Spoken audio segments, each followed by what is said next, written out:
Hi, I am Sero, and this is my Twitch stream. Sero does stuff because I does stuff. And screw grammar. The stuff is usually TTRPG related, and it is today. Today we are playing a Monster of the Week one shot called $2 Wolf Shrimp Monsters Apocalypse. That's a mouthful. Hopefully, hopefully it'll be great. We're all keepers of Monster of the Week podcasts or Powered by the Apocalypse podcasts, and in one instance here. We will be playing beloved NPCs from our own podcast who will be thrust together for a one shot, and we'll see what happens. Just want to quickly introduce our guests so we can get started. We have, I'm just going to say who everyone is and where they're from, and then we'll go straight into it. No chit chat this time, I'm afraid, guys. We've got Jonny from the Monsters Playbook. We have Ian Woo! from Shrimp and Crits.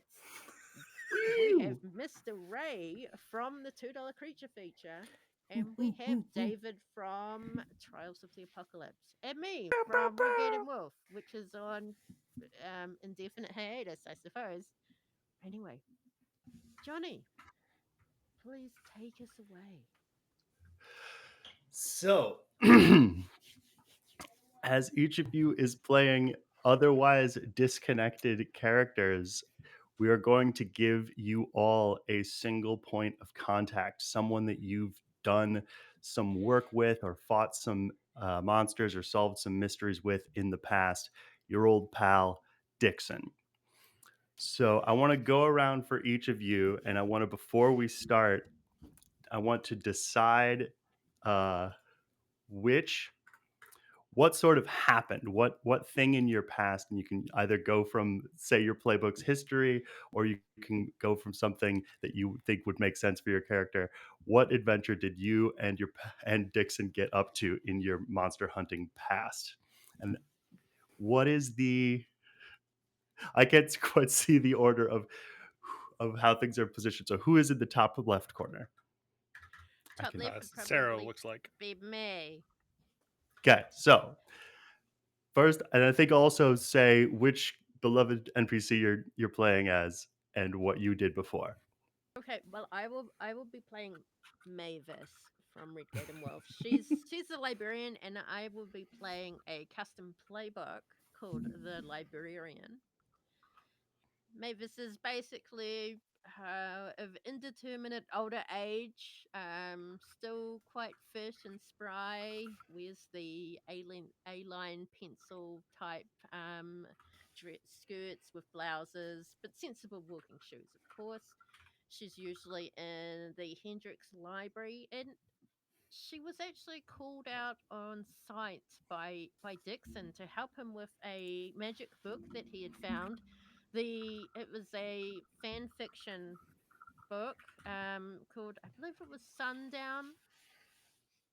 So the kind of a reverse harem fan fiction Twilight book where there are ladies instead of the guys.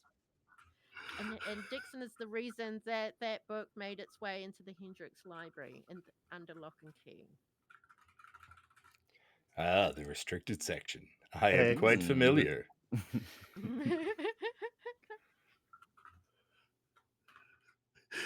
ex- Exquisite. That makes me equal parts uncomfortable and overjoyed. Also, Dyxon never admitted to being the writer of said fan fiction.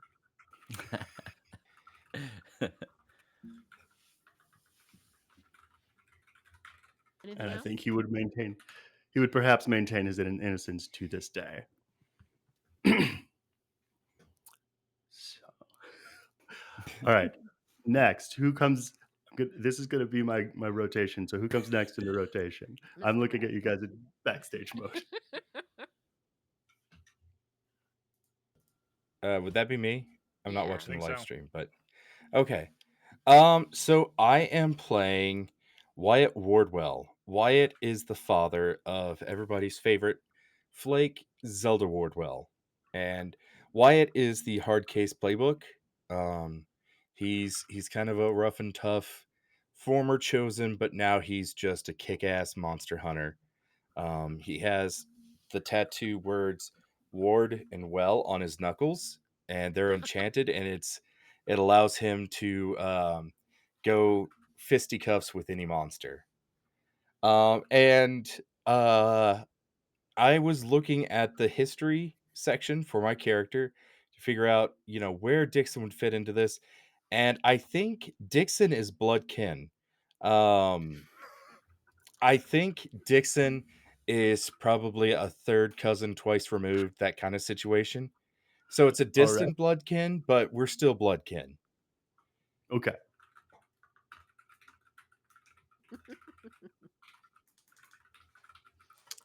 I think So you'd see each other at all your sort of supernatural family reunions.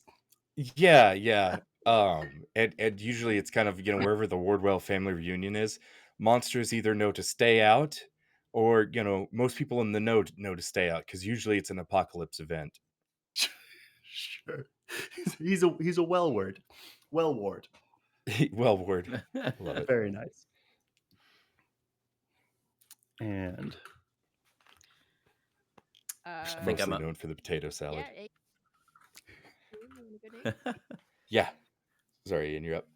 Oh, you're good. I am playing the part of Barb the River Maid, who, as some of you may know, is a river maid, a reverse mermaid, perhaps you could say. She's a catfish from the waist up, and from the waist down, she's got some Daisy Dukes on and legs for days.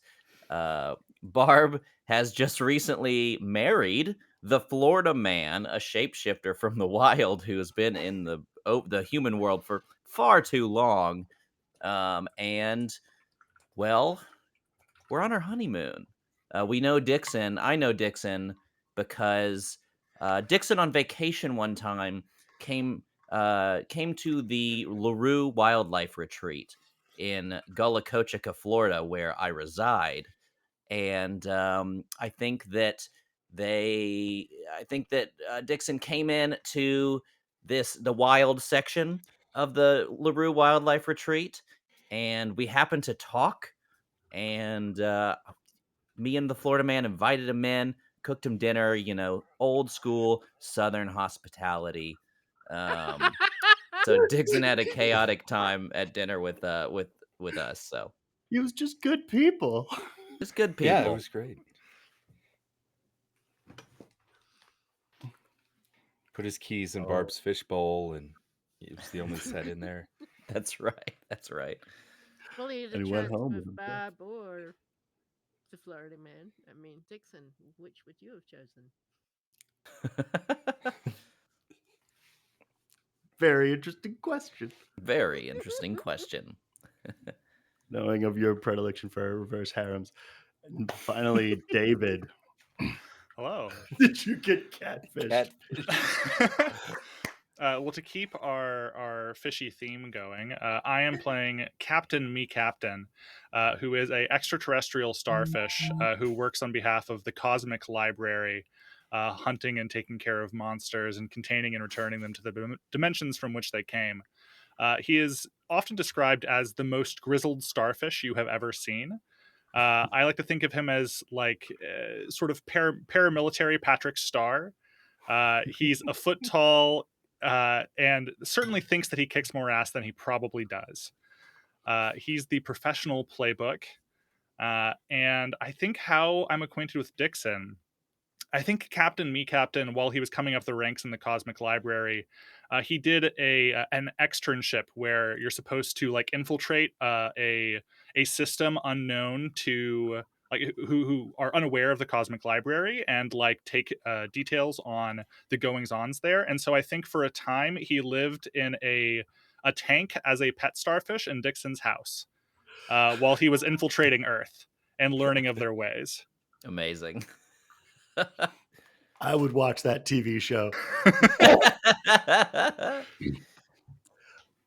Yeah, I will insist that at some point he figured it out and the two of you became friends. Yes, absolutely. Captain MiCaptain is not subtle. Fair. Okay, excellent. So when you catch your pet starfish at the top of the tank smoking a cigar, The cat's out of the bag. Sorry. Do they not do that here? Oh, What the are you jig is looking at, up. bub? Oh no. Just want to quickly interject that we have a -1 to Barb, a +1 to David, and everyone hydrate. If you want to give us a +1 or a -1 to a roll, you can spend your Kiwi coins to do so. That's the little Kiwi icon at the bottom there, at the bottom of the chat on the left-hand side. For those of you who are watching, you need a certain amount. I think it's 250 worth in order to redeem that. And there is a cooldown period, so you cannot spam it. We also have Wyatt. You've got a +1 as well. Everyone, please keep Oh. track of this. So we can Everybody gets a +1 except for me. You get a -1. I haven't got a +1 or a -1 yet. Don't worry. It'll come. It's from the jealous one. I don't have a prop cigar today. Sorry. Next time. Next time. I'm There a you bit go. quiet compared to everyone else. Okay, I'll see what I can do. Oh, Sero, you got a -1. Welcome What? to the -1 club. Who is it? It was Who River. is it?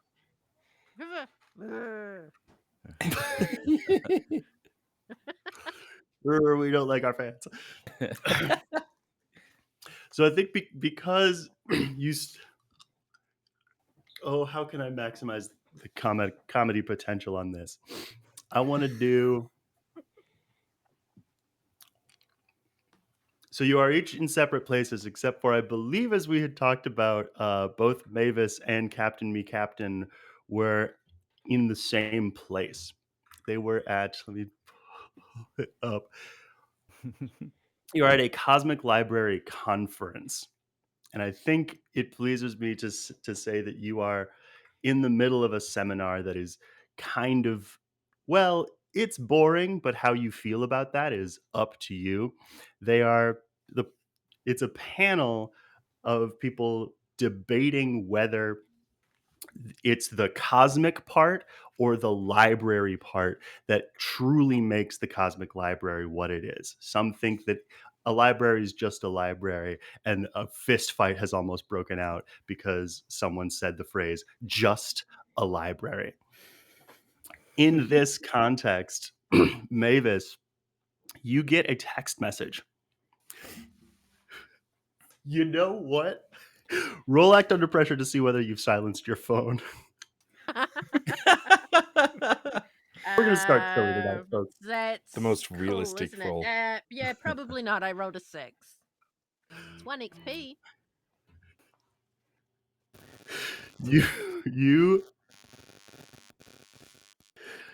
Yep. So everybody hears. What's a silly song to be? Somebody once told me the world is gonna roll me. Just that part. And a bunch of angry nerd eyes spin around to look at you. And it is a text from your pal Dyxon. And he says, Maevis, something weird is happening. I've found something in my home that sort of shouldn't exist. You're at the top of the list for people I trust to help me figure this out. Please come. I don't know what. I think someone's messing with me. And he gives you, in case you forgot, I live in the town. Oh, of course. The town. I'll look around to see if everyone's noticed me, which they probably have. And then I'll do it's the a bunch of whole- librarians. Yes, Sorry. and then they're all shh. Oh yes, the entire room, including everyone on stage, erupts in this like wall shaking shh.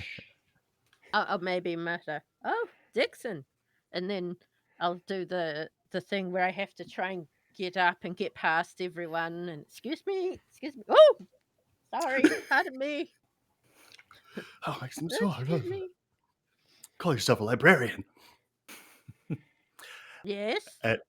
In the same conference, Captain MiCaptain, same role. Act under pressure to see whether you've silenced your phone. That is an 11. I am really upset that I've wasted that fantastic roll right now, but Yeah, All now +1. downhill I have a from here. +1. That's a 12, baby. And now it's spent and you'll never get it back because that's how dice works. Yup. Yep. You get a very similar text. It's from your pal Dyxon, and it says, Captain, I keep finding things in my house that I can't explain. There's only a few people in my life that I trust to help me figure out something like this, and you're one of them. Please come find me in the town. Yeah, Captain MiCaptain gets this message on his communicator. He snaps it closed.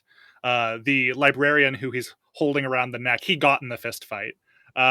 He releases his little suction cups with like a boop, and he says, "We'll have to do this later." Oh, I can't take this off very easily. I've gotta go. And Captain's voice. And he turns around on his tiny foot-tall starfish legs, and with all of the weight and gravitas of a man 5 times his size, walks out of the room and like kicks open the door and walks the rest of the way. Oh yeah, he's got that swagger, that little starfish swagger. Yes. Call it that starfish swagger. Sounds like your voice for your starfish sounds like Patrick Warburton. My voice Yes. for him is based off of my friend's Kron compression, which is of course Patrick Warburton. So Yeah, course. very nice, very nice. Nice. Perfect. And Maevis will probably be would be already out there, but she'll end up not seeing him in a rush as she's pulling things out of her handbag, and she'll trip over him, go ass over tea kettle, just pop up and look around, straighten her glasses, and go, "Oh, it's you." oh, terribly sorry to get in your way there, ma'am. Oh, Maevis, it's been ages. How's it going? Yes. It's going. And I must be going now. Oh, me too. Where are you off to? You can maybe catch drinks afterwards. I'm just off to go and help a friend out of a sticky situation. Oh, probably not drinks after. No, but I'm off to the town. Oh, the town.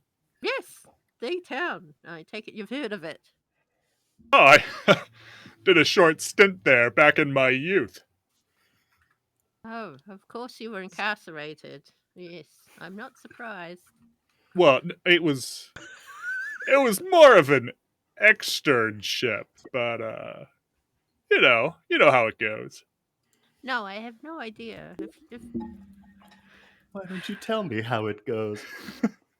Well, since we're headed the same way, you want me to give you a lift? and she kind of looks down at you, like, what are you driving these days? Oh, I was just gonna have my crew give me a lift on the company dime. You know, Oh, we've got the ship anyway. Shame not to use it. yes, well, it's been a while since I've been on a ship, so, and this would be all on my dime, so I guess I could travel with you one more time. Perfect. And he's gonna pull up his communicator, beam us up, and then with a little apparition, the two of you disappear and reappear on the deck of the Starship Scholastic. Because it's important to me for some reason, I want to ask what means of conveyance has Maevis given up in order to take this spaceship ride? What was she going to drive? Oh, well, she was probably just going to take an Uber. She doesn't really drive. That's what Hendrix is a small town, so she just walks everywhere. but when she's out and about, she has to use the public transportation or Uber. Well, and I like to imagine that this conference is actually happening at some small Marriott somewhere, on global Earth.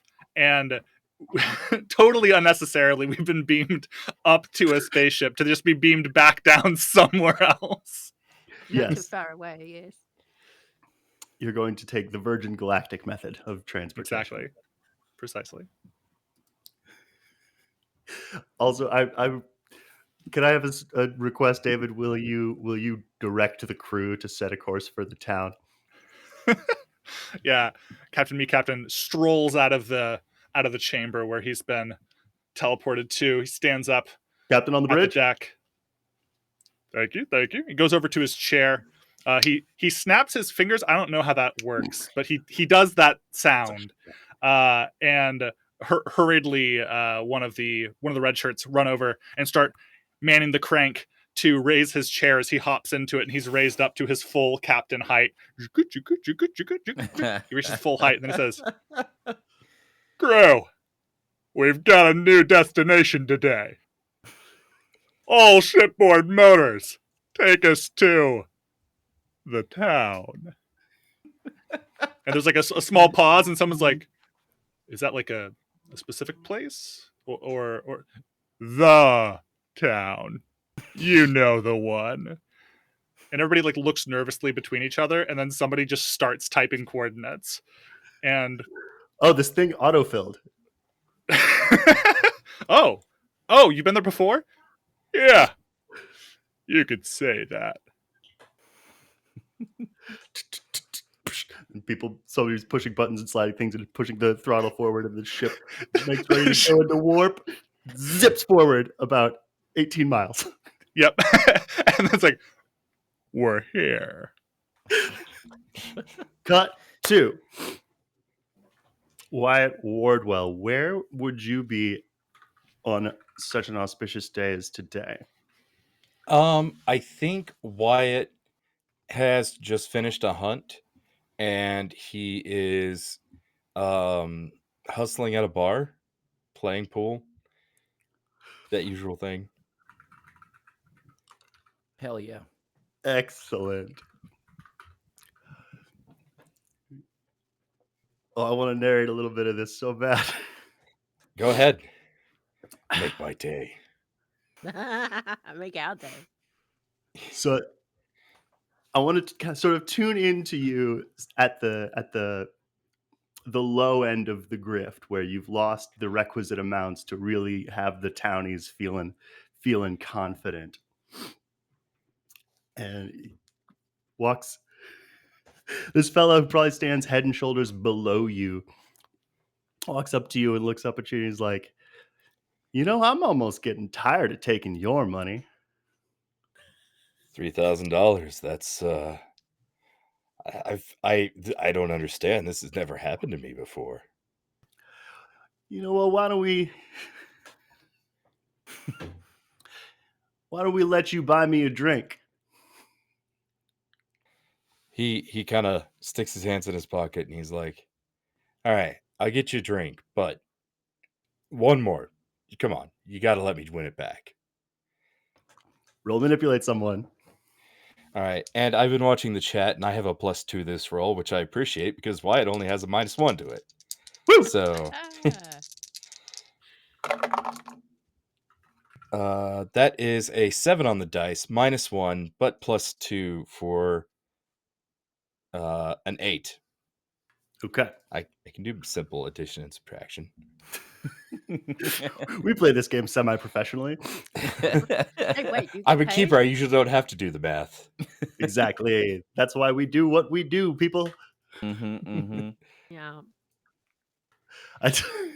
I meant to open this by saying that the fun thing about playing a game as a keeper is that you get to sort of take a break from being the architect of lies and instead get to play as just a little chaos goblin.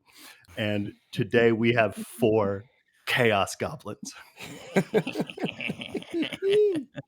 Oops, all monsters. But I'm not playing my most chaotic character, so And thank you for your service. but it still promises to be quite chaotic indeed. So, 7.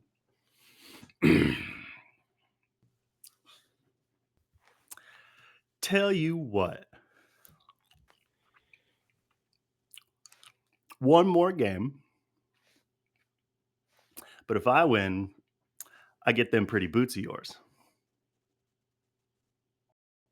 I want you walking out of here broken barefoot, boy. Wyatt grins to himself and downs the rest of this pitcher of beer he has, and then sets it on the pool table. And he's like, "All right, you got yourself a deal. Go ahead and rack him." All right. Dead man playing. I want at this point your phone buzzes.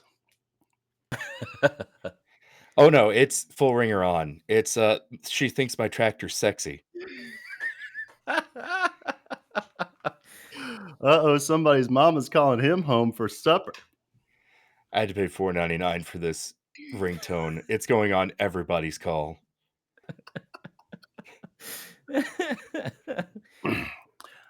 All right, you you check your phone, and it is from your second cousin twice removed, Dyxon Ward. Oh, And- little Dyxon. Wait, no, I shouldn't call. Yeah, wait, what? Oh, look, it's my cousin Dyxon. First thought, best thought.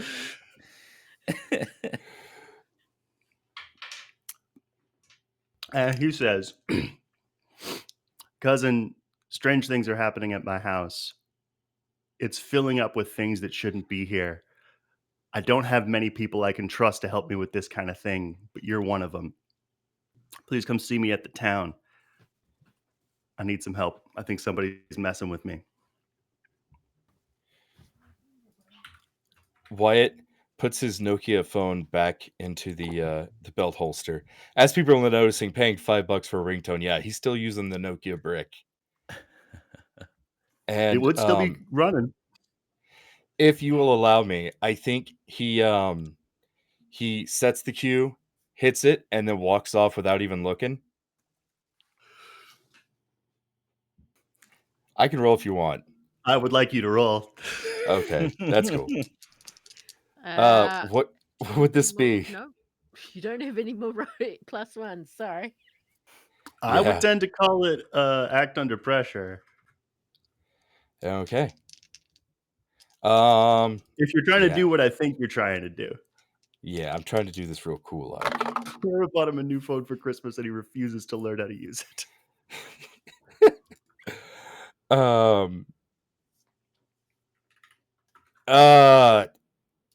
No, I'm not gonna use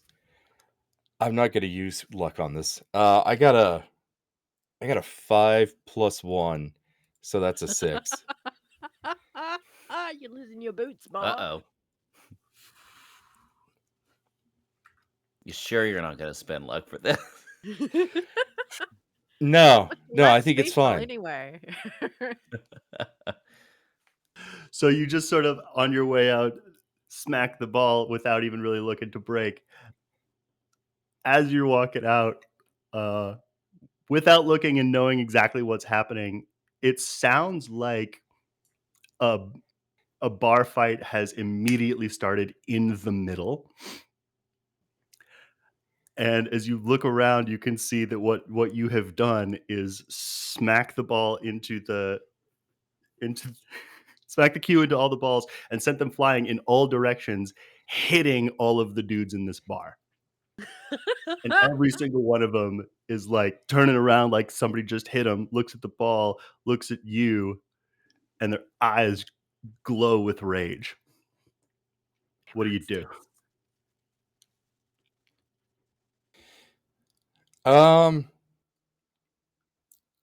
I think he's just gonna look over his shoulder and just say, "It's been a pleasure, boys, but family calls." Literally. And he's just gonna walk out of here. All right. Or attempt to walk out of here. Run. For fun, one more act under pressure roll. Yeah, act under pressure not to shit my pants. For the rest of my life, every time I get in trouble, I'm gonna say, "Well, it's been a pleasure, boys," and then just try to casually leave.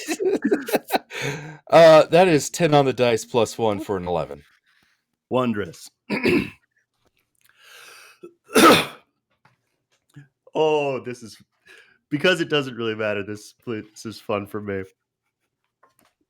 Precisely one dude is gonna be like, somebody's gonna like stomp after you as though to beat the crap out of you, but somebody's gonna kind of get in his way and be like, "Hey, he said he's got to be there to help his family. Ain't nothing sacred." And that dude gets punched in the face, throws a punch back. Somebody smashes a chair on somebody else's back, and just like in the movies, a bar fight has erupted, and everyone's forgotten why.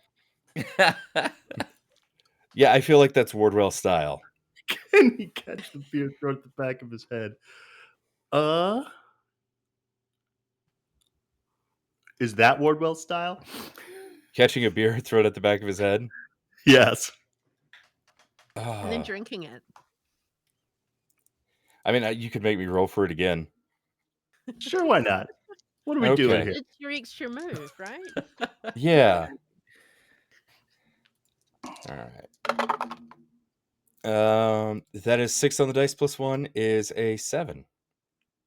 So I think what instead happens is the door kind of swings closed and a beer bottle hits it at exactly the same moment. Now that nobody's looking, Wyatt's like, okay, that was a close one. And walks out to his silver beat up old pickup truck. Like we're talking like 50s model. It's got a shotgun mounted on the back, like the back windshield. And he gets in, says, "Hi ho, silver away," and starts it up. And then he has to try it up again. And then he has to try it again. And then it finally roars to life. Hi ho, silver. What? Hi ho, silver. Oh, hi ho, silver away. Excellent. Barb, where has Florida Man taken you on your honeymoon? I really like the idea that we are at an aquarium. Like picturing a half catfish at an aquarium and the fish turning to look the fish look confused. You know what I mean?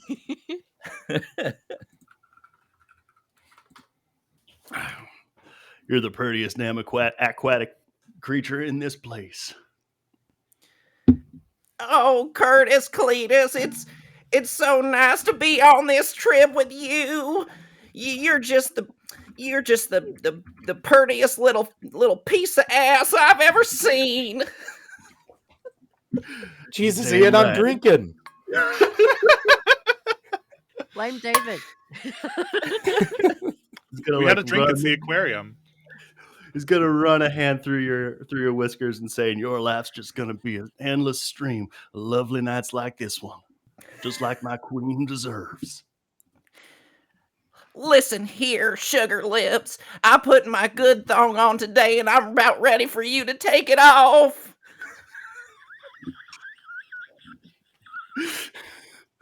I'm so sorry. This is just like when I played Beto. I kept apologizing to him. Well, what the hell are we doing in the fish tanks instead of in the toilets? Let's get out of here. Or let's get in to there. And as you are scurrying off to the closest public restroom you can find, your phone will buzz. And it will. What sound will it make?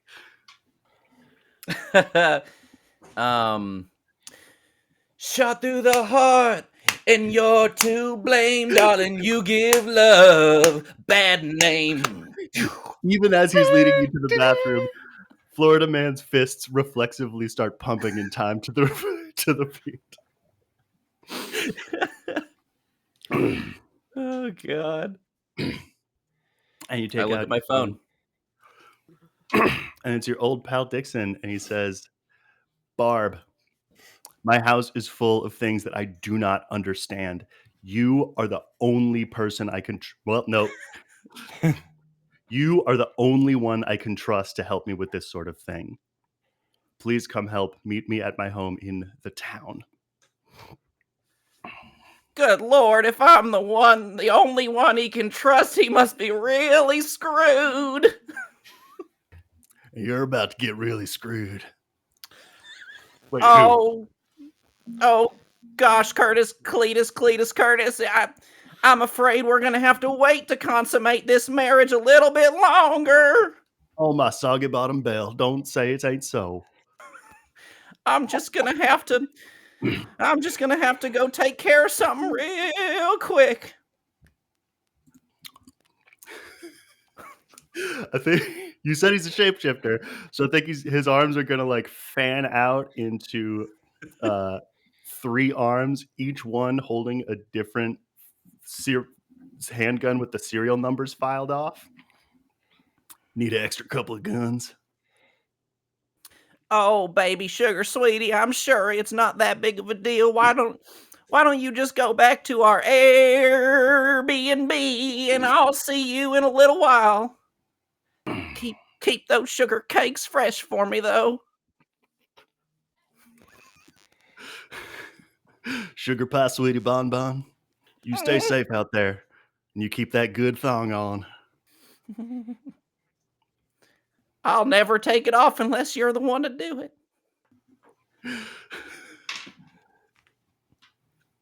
I've got to ask, does this Airbnb have one of those beds you put a quarter in and it vibrates?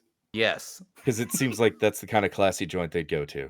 Yeah, this is one of the kitschy Airbnbs that, you usually can't afford, but it's like, it has a theme to it, and the theme is love.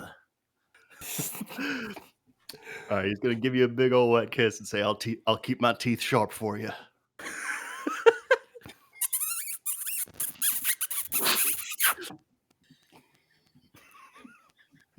Deeply unpleasant.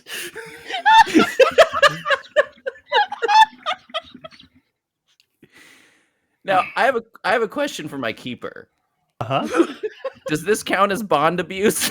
Because as the pararomantic, and my romantic paranormal partner is the Florida man, and I feel like this might be a bond abuse situation. I love that. Yes, I have.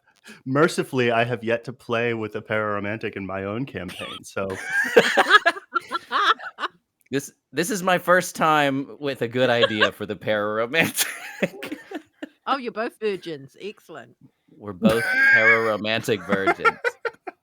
Losing it together. Florida man arrested for deep tonguing a fish in the city aquarium bathroom. God, that's so real. Horrifyingly well realized. So yes, roll bond abuse. Roll plus charm.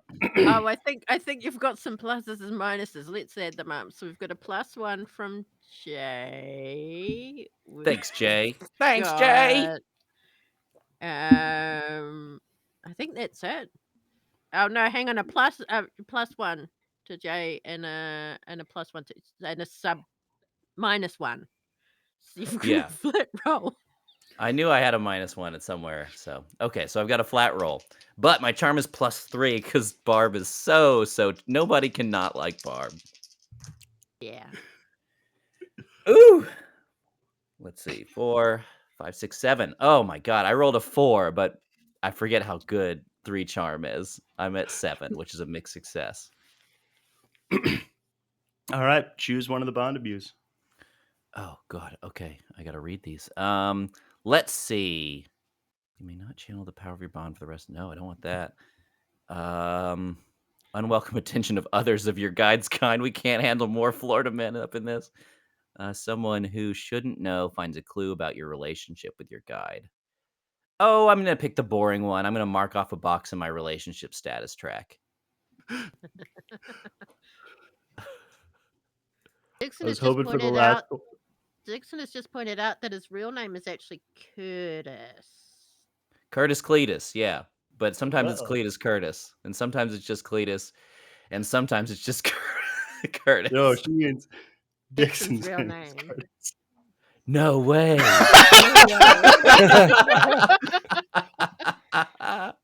Amazing. Actually, okay, Jonny, with your advice, I do like someone who shouldn't know finds a clue about your relationship with your guide. That one's a fun one. Let's go with that. Excellent. And especially because we are playing sort of no consequences version of this. I will cut to 2 days in the future, and someone in an opulent office is reading the paper, and it says Florida man charged with misdemeanor indecent exposure for deep tonguing a giant catfish in local aquarium. And we'll pan up and see crumpling the paper into a ball, Florida Governor Ron DeSantis. And he says, that son of a bitch. That son of a bitch, that should have been me. Holy shit. Okay, I might have to run the sequel to this. Excellent, I'm down.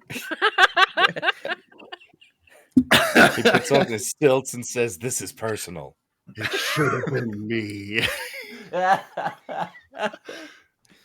Good Lord. Oh, that gives him way more personality than he actually has. Okay, so you're all now en route to the town. And because you are coming from different places, and because I want you to be together as soon as humanly possible, I want... Barb, what do you drive? Shoot, that's a good question.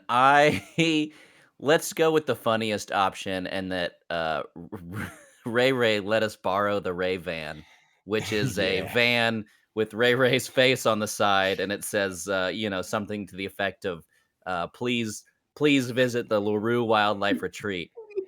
Now, this is for a honeymoon, so, somebody had to have, written with shoe polish on the windows, just married, and it's got all the It's got cans and cans stuff. Yeah. dangling from the back. Yes, absolutely. And I'll also add that since this is post the outing of the Gullah-Coach Gator Man, spoiler alert, on the other side of it, it's not Ray, but Ray the Gullah-Coach Gator Man. So just a little post-canon update. That's where I'm from. Exactly. So I also think it's funny that at a certain point, on the freeway, Wyatt, you wound up behind this clanking monstrosity. And then, oh, that's weird. I was about to take that exit. Oh, I'm turning that way too. Am I following this gator can marriage van? And sure enough, you both wind up pulling to a stop at Dyxon's home. And as you get out into the driveway, will sparklingly appear a modestly dressed librarian and a tiny walking starfish. And I have to imagine that none of this really strikes any of you as all that weird. Definitely not the weirdest crew I've run into. Doesn't even crack the top 5. Plus, also, it's Dyxon. Who else is going to show up? So, if you'd like to now take a moment to introduce yourselves, you may. Otherwise, we can just get to knocking on that door. All right, the three of you. I'm the only one that Dyxon can trust, and he said a lot of weirdos were around, so stick them up. That phrasing strikes all of you as odd. One of the many things that strike you as odd about what's just happened in front of you. I'm Barb the River Maiden. I'm not afraid to lick ass and kick ass. Captain MiCaptain spins around to see you standing there. You've sort of made this motion. Do you have anything in your hands, or are you just flippers ablaze? Oh, I'll go ahead and take out both of the weapons my playbook has afforded me, which is a small handgun and a a hockey stick. Perfect. Yeah. Hydrate. Captain MiCaptain spins around, clicks his recorder. Captain's log. 33.33.33. I'm on the planet in the town, and before me, gun and club ablaze, is the most divine creature I have ever seen. I don't know what to do with this well of emotions coming up inside of me. I will give this further thought and analysis. End of Captain's log. And he looks up at you. Hey, how's it going? I want you to roll plus charm so bad. Oh, hang on. You might have some add-ons. Add 1 to a roll and subtract 1 to a roll. Yeah. So flat. Perfect. That makes this a 6. He's like doing finger guns. Yeah. Barb, the dorkiest looking starfish you've ever seen in your life, just said what's up to you. I point the gun at him and I say, "Quiet, strange creature. I'm ready to defend my best friend, Dyxon." Whoa, I'm like, I'm just as warbly as my voice. We're here for the same cause. My pal Dyxon sent me a text as well, a friend of a friend, I see. Maybe after we take care of our mutual acquaintance, we could go out for some drinks later. Look here, you 2-bit dork of a starfish. I only have the taste for one flavor, and that's my new husband, the Florida man, Curtis Cletus, and you don't even measure up to half of what he's worth. Does Barb have a ring or married tattoo or some indication of your relationship? Let's see. She doesn't have fingers, so that's a good question. She's just got flippers. Or I was gonna say fish. she's got like a garter belt. Oh, I love that. Yeah. Or like a tattoo in between. Daisy Dukes and Garters is such a fucking aesthetic. Yeah, and I think I'm gonna say yes and to all of these things. And there's also a diamond toe ring on my on my pinky toe. Yeah, which means your sandals are open toe. Oh yeah, oh for sure. It's fun. Oh, She wears 3 thongs. I'm a river maid, not a river maiden.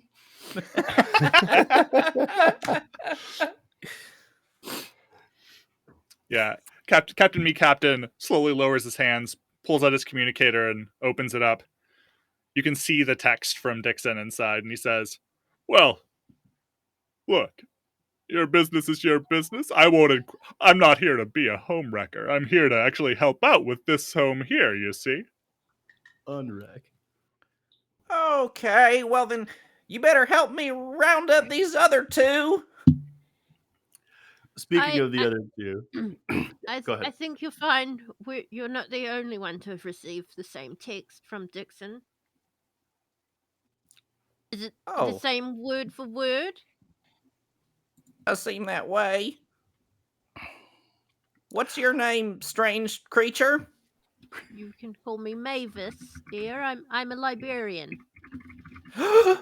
That's the scariest thing I've ever encountered. Well, to some people, yes. It's nice to meet you, Barb. The little starfish man is Captain MiCaptain, and I'm not entirely sure who you are. Yeah, who are you, you tall glass of water?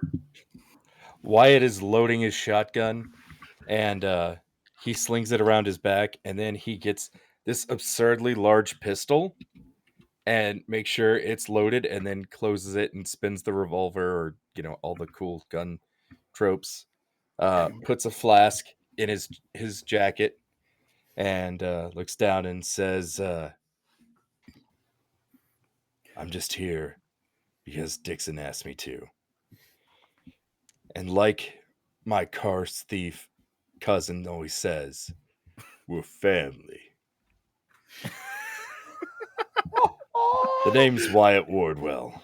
Oh, Cousin Dom. Yeah, Cousin Dom. Look, I'll be damned if I haven't seen every single Fast and the Furious movie 17 times. It's my favorite series of documentaries. Canon. Awesome. Okay, so you're gonna head up, and I assume ring the doorbell at Dyxon's place. Yeah, I'll go ahead and ring it. I know this place pretty well. Oh, I stay here whenever I'm in the town. The town. But it's like Customized chimes. doorbell. Yeah. We're killing the ringtone bits in this in this episode. There's always got to be one, at least. So there's some stomps, and then there's a minute from inside, and then the door swings open in, and there is well and truly your pal Dyxon. He looks at the sweet little old lady librarian, teeny tiny starfish, the strangely tough looking gruff guy, the half fish river maid, and he goes, "Ah!" and he slams the door. And from inside, you can hear him shouting, "Who the heck are you guys?" Dyxon, it's your cousin Wyatt. You left me this message on my phone. I would have replied, but it's really hard to text on this. Oh, T9. Yeah, I was gonna say T9, but only the real ones know.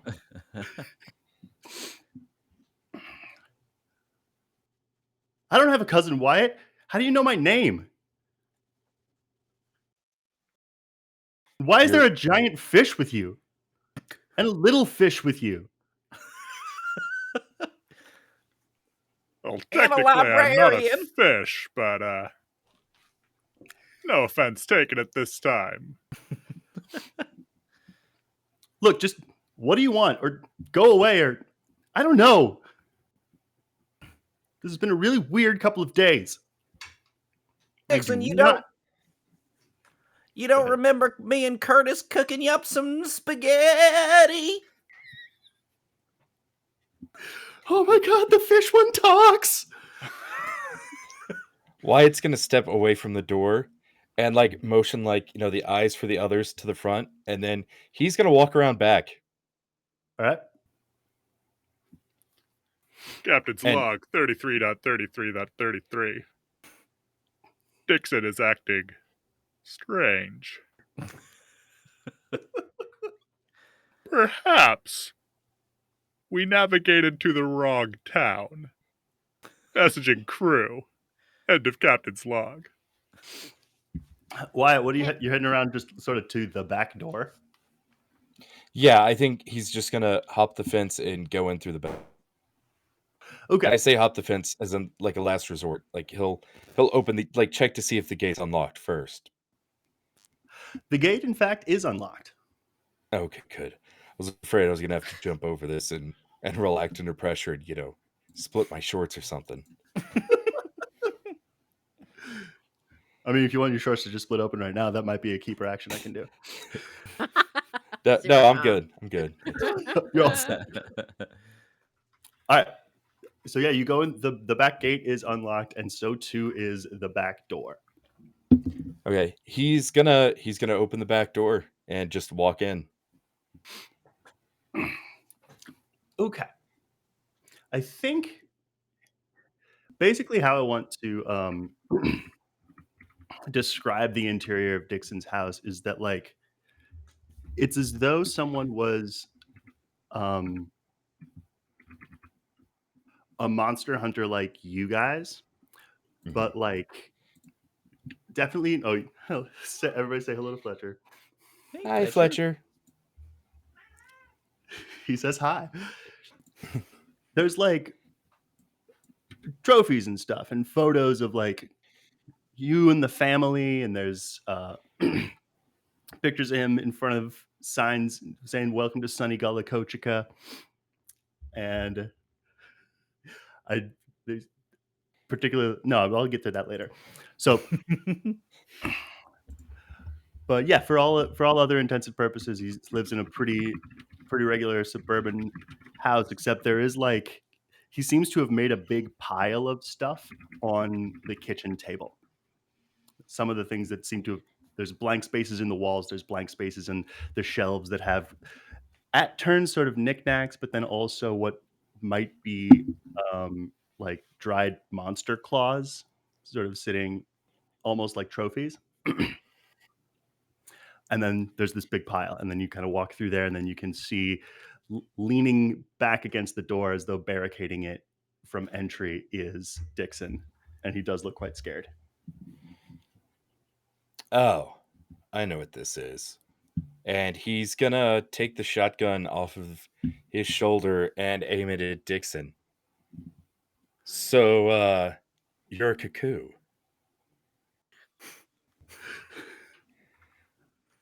No! How did you get him? I live here. I'm a Dyxon.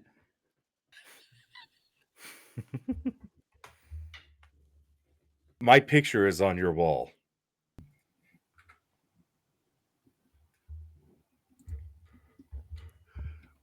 Which is just one of the many weird things that's been happening to me. Wyatt's gonna keep the gun pointed at him and then hold out his phone and be like, "Did you send me this?" I don't remember sending anything like that. Okay. I'm gonna roll investigate a mystery at my own peril. Please do. Because I have a -2 at this right now. Oh, hang on. You've got a, a subtract 1, an add 1, and a subtract 1. So subtract 1 from the audience. This is a tough audience tonight. Yeah. Tough crowd. That's a 4 on the dice. -1, and River just gave me one, so Yeah. yeah, it's still a 4. I'm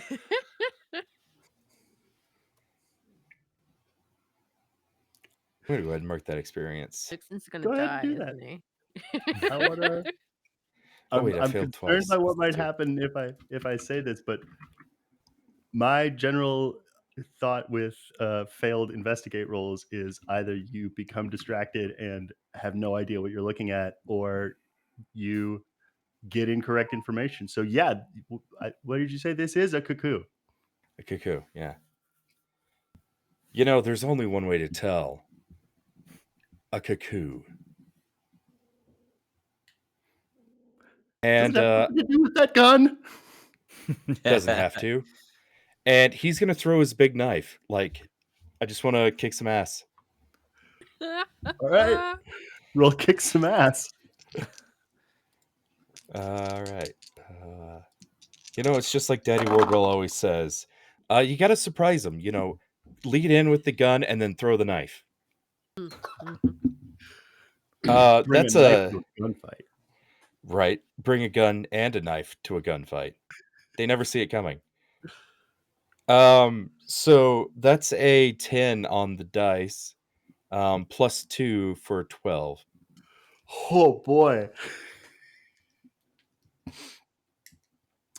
What advantage do you want to take? Oh yeah, I forget I get that kind of stuff. I want you usually ask. Yeah. I want to force them where I want them, and I just want this knife to pin poor Dyxon to the wall. Excellent. So you guys inside are hearing a muffled version, or guys outside are hearing a muffled version of this conversation, and then you see the point of a knife pop out through the door, and it's like great thunk with a like ha ha ha ha ha ha ha, and then yeah, there's his t-shirt is caught and pinned to the door. The knife does 1 harm. I'm really just wanting to know what color's the blood? Is it red or is it yellow? It's red. Oh, hey, good news. You're not a cuckoo. And He's holding his hands up and conciliatorily. He's like, "What is a cuckoo?" Oh, it's a nasty fey creature. Kidnaps you and then takes your place. Makes others raise you up. It's real nasty buggers. And he just pulls the knife out of Dyxon. He's like, all right, let's go to the kitchen. I'll sew you up. You might want to let the others in. Roll manipulate someone. That's fair. That's fair. That is an 11 on the dice, -1 for a 10. Okay. Just let him in. Just let the others in. You're like just walking into the kitchen, and he's just kind of walking in the kitchen like I have 1,000 times before. Yeah, just let him on in. Just let everybody in. Oh, just come on in. He's gonna like open the door for you guys, and then look down and see that the knife wound in his door has gone all the way through. I'm gonna steal this from you and be like, oh, my insulation. And then I don't think he'll wave you in because he's still not exactly feeling welcoming, but he will allow you in. And his eyes will just be kind of darting back and forth between Captain and Barb. And I think he might say to Maevis, how is it you're with them? Oh, well, I only really know the starfish. Are you He's like mostly harmless, don't worry. Are you like his mom somehow? No. No, we don't have that kind of relationship. You know about this, Dyxon. Well, what's going on with you, pal? This one talks too. Yes. They all talk. Yes. Perhaps you should go sit down. Have a drink. Where's your first aid kit, dear? I see you're bleeding. He will. I think as at the moment that he starts to sort of that he starts to walk to go get his first aid kit as you request, I will note a change in his physicality. Like it at this point, he is also doing something that he's done 1,000 times before. And he goes and gets it. And I will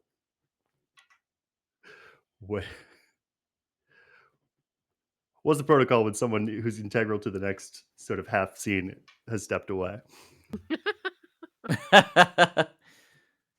I can try to heal. I can try to heal Dyxon's arm while Mr. Ray is gone. I'm desperate for that to happen. Please roll that. Please roll first aid. Honey, I see that you hurt your shoulder, and don't worry, my new husband has taught me a couple of wonderful tricks to regenerate your wounded flesh.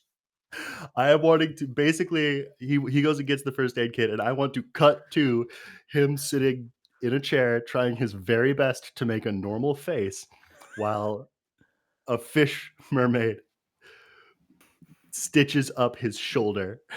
And it's like, you're gonna be right as rain before too long, honey. Well, I'd like to try to do it with magic. I want to try to use magic. Okay, even better. And Roll that, so with my supernatural guide, whenever I would roll plus weird, I can roll plus charm instead if I'm calling upon like their power. So I feel like I'm on the phone with Curtis Cletus, and I'm like, baby, how was it? You showed me you could regenerate your skin again. I want to help my friend Dyxon.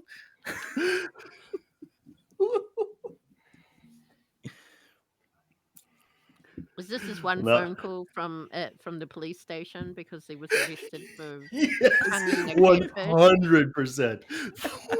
Man is at that payphone with a bunch of dudes behind him. He's like, now see what you do is you're gonna have to get in there on kind of a cellular level, baby. Now you know what a cellular level, baby, is. You know you've seen my cellular level every time or two.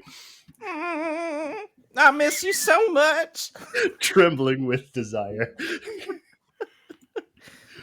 See, I now Unless you have a way you'd like to narrate this, I want to have your just sort of waving your fins over his wound, wobbling them back and forth as it like knits itself back together a little bit.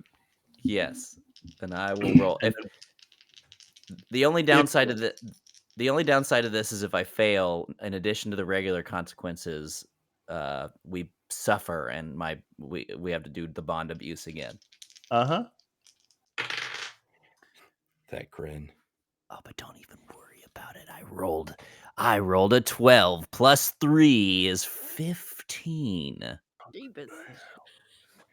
Bow, bow, bow. Is that what Barb does? This goes great, as Florida Man knew it would. He got them magic hands, baby. Magic flippers. All right. Thanks, Sugar Lips. Do I need to come bail you out, or are you gonna break out yourself? Well, we'll see what the day brings us, you know. I hear tell it's meatloaf for breakfast tomorrow, so I might stick around for that one. Oh, damn, you stay right there. Get you some meatloaf. 2 hots, 1 cot, and I'm shot. All right. So, you are now all sitting in Dyxon's kitchen. I think there are things in here that you recognize. Basically, like things that would have. Let me go back to something.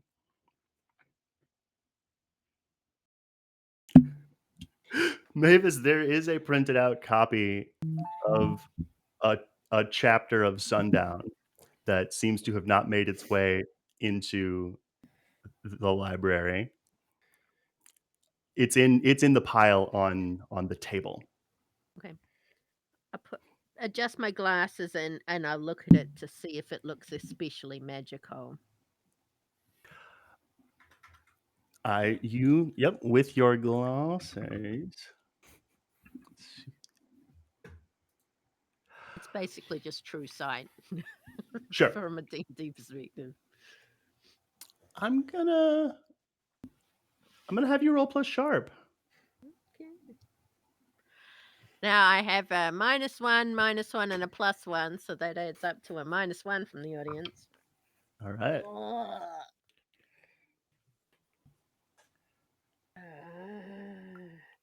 It's a 4. It's another fail. Guys, I'm going to level up.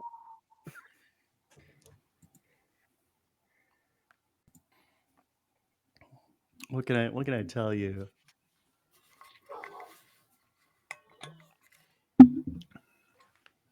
I think you might just get distracted reading it for a minute. Okay. That's a mood. I think that's funny. Yes.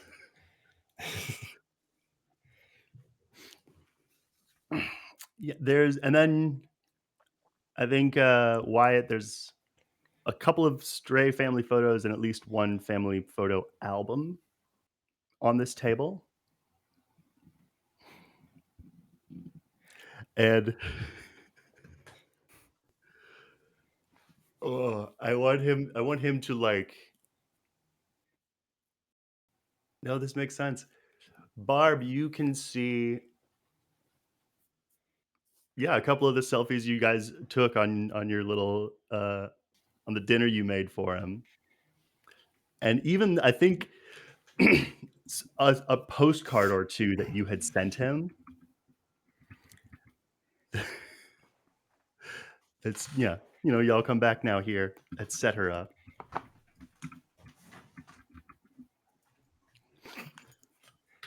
One of these postcards. One of those the postcards. flex. The flex. Product placement. With these rolls, Dyxon says, I'm somehow going to be actually sucked into this game's world and die. That last part will be up to how well you roll. Dyxon, roll act under pressure. And then I think also Captain, also on the table is the bowl in which you lived, which has been as opposed to other kinds of say fish bowls. This one looks like a really nice, very detailed living room. Like it has a little chair for you to sit in. It maybe even has a little TV for you to watch, a little wire coming out of it that would go into the wall and connect to cable. Yeah, without even saying anything else, Captain MiCaptain's gonna pluck his way up the table, up into the tank, and hop in, settle into the chair, and just say, "Ah, feels like home. No, we got the right house." You could see through the glass of the wind of the fishbowl. Dyxon has leaned in and he's like,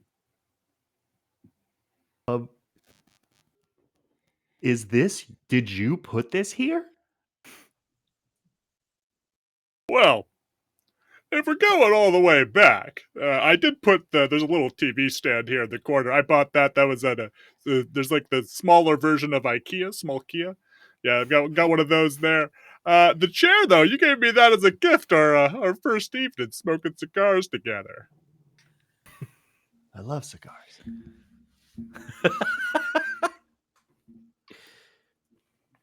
Okay. Sure. Why wouldn't this be how today goes?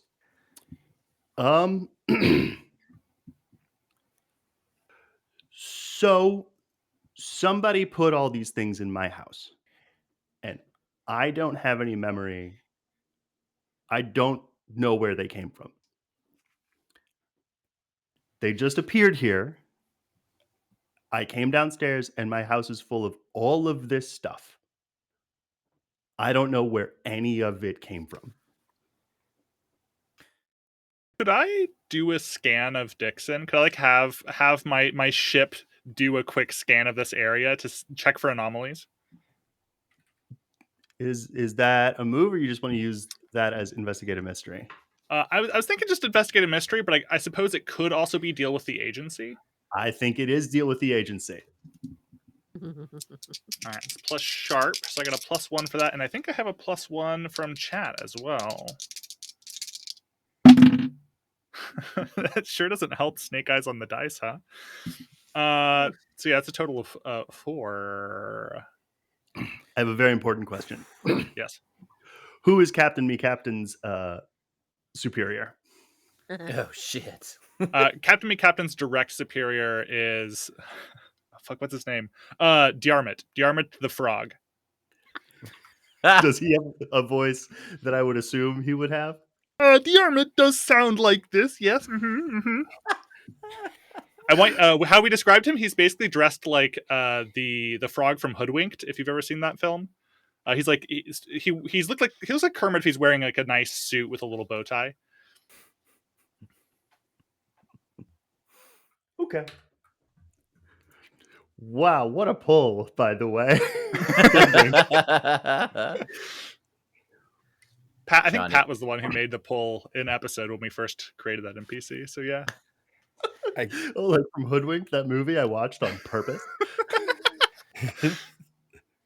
Johnny's It's over surprisingly palatable, if my memory holds. there. Johnny's over there frantically trying to figure out if he has a Kermit the Frog impression somewhere. Every guy has a Kermit the Frog impression. They're just waiting to bust out. I have a Kermit the Frog impression because I have a friend who sounds like Kermit the Frog a little bit. So my impression of my Kermit the Frog impression is my making fun of that friend impression. Respect. I can't wait for this.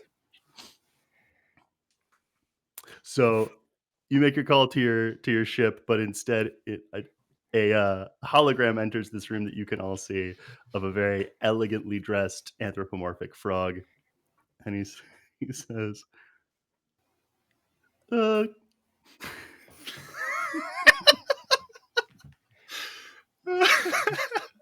terms of your leave were very specific, Captain. Yet I'm showing you are at coordinates that don't match your itinerary." Director. Well, as you can see by the situation unfolding in this room, and he like makes meaningful eyes at the others, this very dangerous and complex situation. some things on the ground don't go quite like you expect them. Help me! Yeah, I got you, nerdy starfish. I ran across this beautiful woman, and she was in need of help that only I could provide. You see.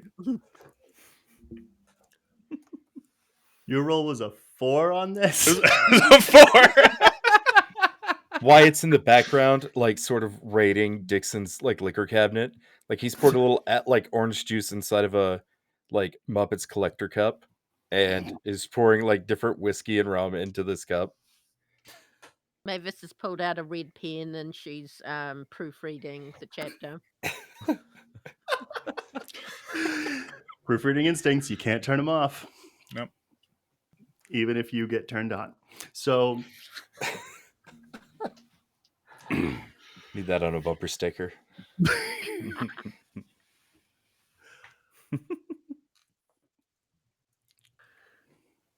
oh boy. Oh, I see exactly what kind of danger you've gotten yourself into, Captain. Oh, I'm glad you've realized the situation and the gravity. Could you just tell, since we're both aware of the situation, it would just be helpful maybe if you confirmed for me that you know what's going on. So what do you think the situation is? You've gone into the city chasing tail.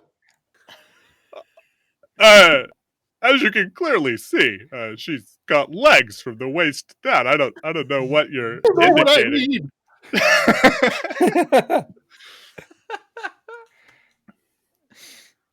I assure you, Director, the scan I was just requesting from the ship a scan of the dwelling. I think there might be something hinky going on.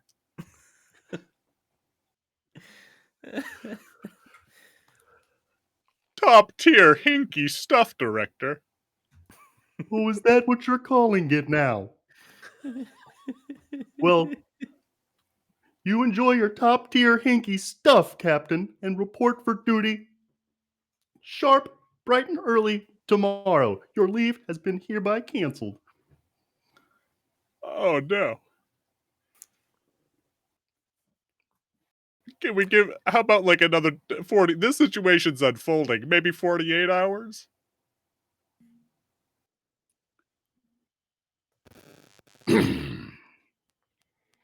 Roll manipulate someone. Oh, geez. 3 on the dice.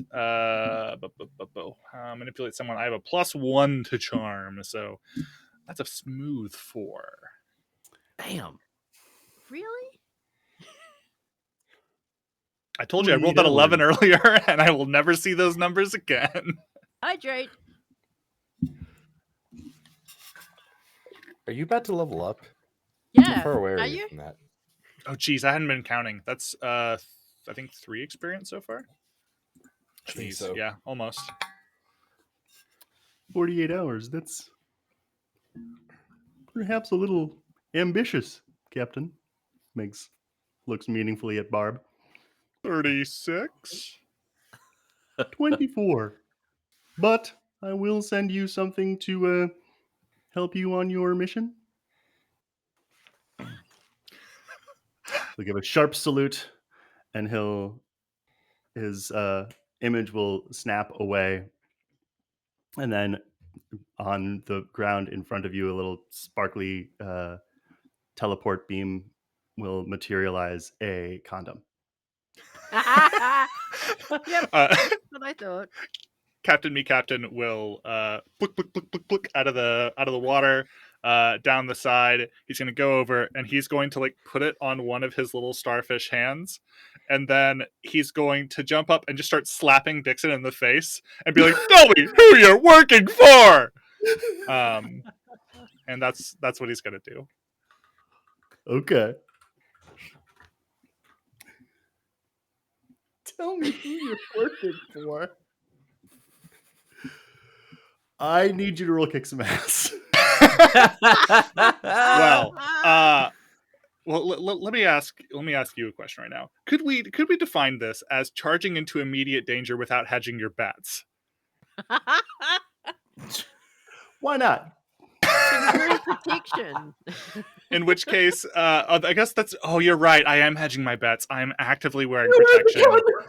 You're absolutely right, and I apologize. No, we'll just go straight into the kick some ass. I have a -1 tough. This is going to go great. As long as you just I should mention, I am a foot tall starfish. I am not strong. That is a 7 on the dice, though. -1 is 6. And I don't see any plus or minuses in the chat. So that is a 6. So you're gonna like climb up Dyxon's body and like start getting close to his face Yeah. and grab you by the very tippy top of your little head. And you're flailing around in the air in front of him.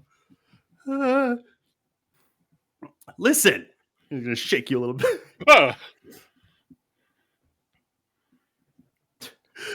I kind of want you to take one more. You did lose. You did fail to kick some ass roll. He's gonna shake you a little bit. You'll take 1 harm, and it's like he sort of rung your bell with that. My ears are ringing. I have a mild concussion. Don't go to sleep. So he's gonna be like, "This is absolutely the weirdest day of anyone's life I've ever met." Doesn't even crack the top 20. This is pretty average for me. You know, I'm getting that sense. So, what if we sort of pool our resources here, and you can help me figure out why my world is going insane? Counterpoint, and this is just a working theory. Your world has always been insane, and you've just lost your memories.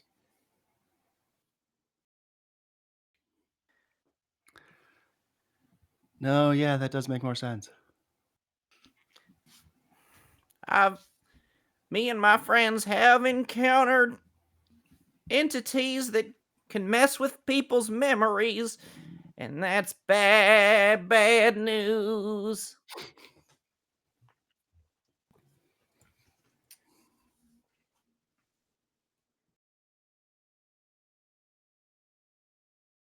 Are we able Maybe to it's- ascertain anything else that is wrong with you, dear, or that you also don't recognize, or are you experiencing other symptoms? Maybe we could do some research.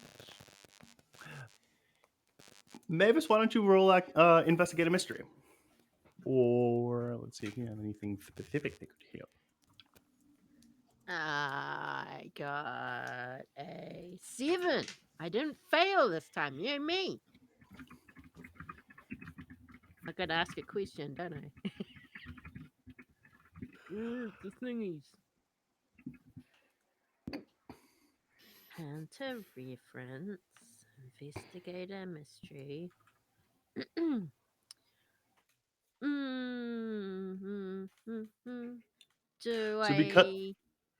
So because it's quicker for me, and because I like it better when with my sharp rolls, I allow players to ask any question they can think of off the bat. So anything that you could reasonably ascertain, or I will refuse to answer some things, but anything you think that you could probably try to figure out from here, you can ask it. Especially because you're all NPCs. Good point. Other than his apparent memory loss, is there anything else that we can notice that is off here? Either with him or with the house? I'm extremely glad you asked that. The door to what appears to be the basement is ajar. What's in the jar? Sorry. Top tier joke. The deadest of pans, too.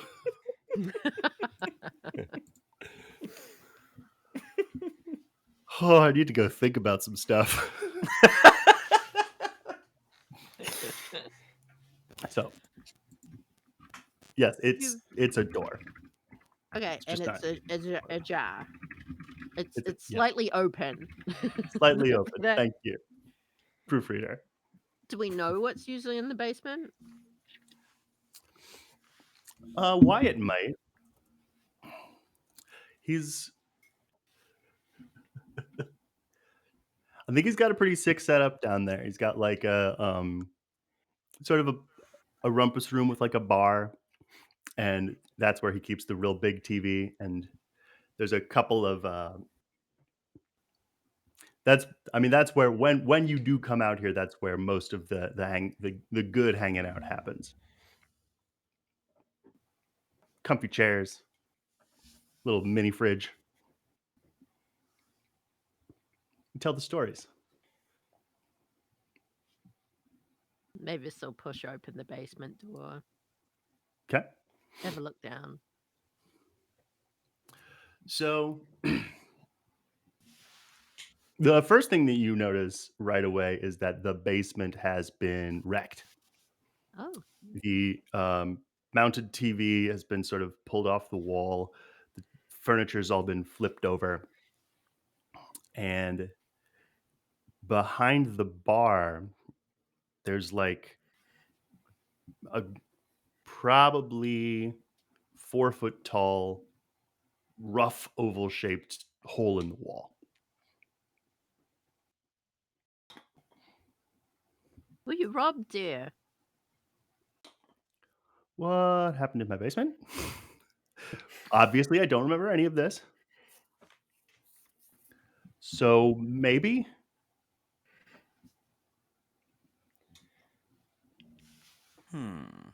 Wyatt's gonna unscrew the cap to his flask and down it All right. because I have an item in my inventory called Firewater, which once per mystery I can drink it to mark 1 fire. All right. And I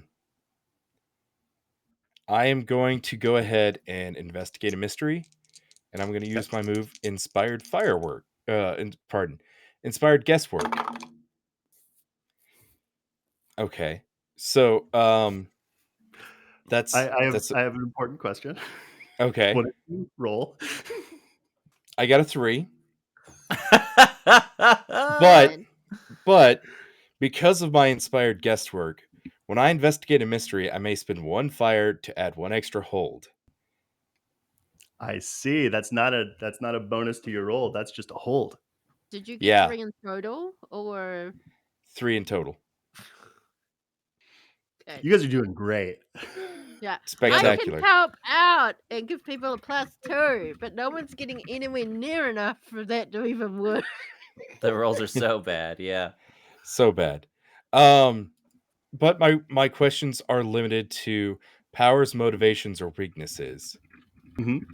And so I'm gonna ask, why would something tear through here? Why trash the place? Because this is, as far as Wyatt knows, this is a lounge, so to speak.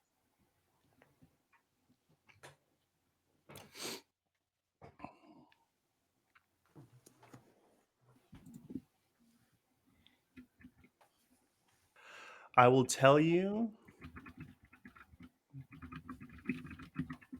Yeah, here's what you can ascertain because it's a fail and because of the way that you have done that.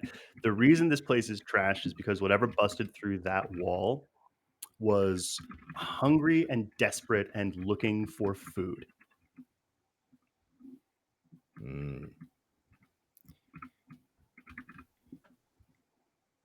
I think he sets down his orange juice spiked concoction on the nearest counter and then just pulls his shotgun out and says, "Does anybody have a flashlight?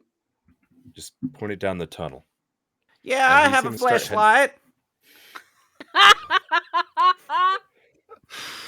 She offers you a flashlight. I'm Why gonna get is some it? water while I think Never about some mind. stuff.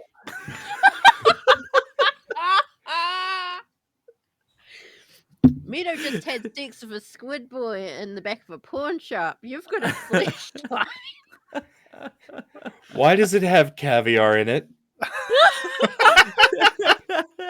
Well, it is my honeymoon. Ugh.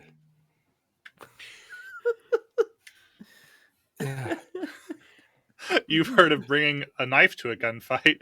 Today we've brought a fleshlight to a gunfight. It's 0 harm, but you don't want to touch it. Yep. I don't think that's caviar.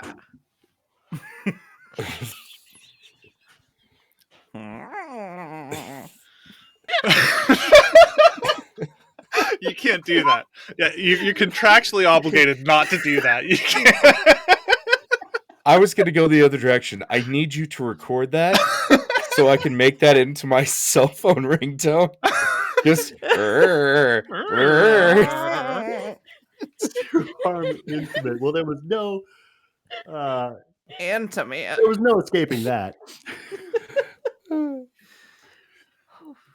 I like that you can feel the longing in Barb when she does the. It's there. It's baked in. The emotions live there in those words. It's giving the phrase "quivers with desire." Yeah. Yeah. As a reward for my my grossness, Laura has subtracted 1 from my next roll. You've got 2 subtract and 1 addition, so you've got a 1 subtract in total at this rate. I love that Sam is in the chat because, you know, Sam's the keeper for pest control, and he has lovingly already statted out Barb's fleshlight. It's 3 harm, intimate, emotionally damaging. It is. Sticky. Intimate is right. With just the ominous note, you will never recover.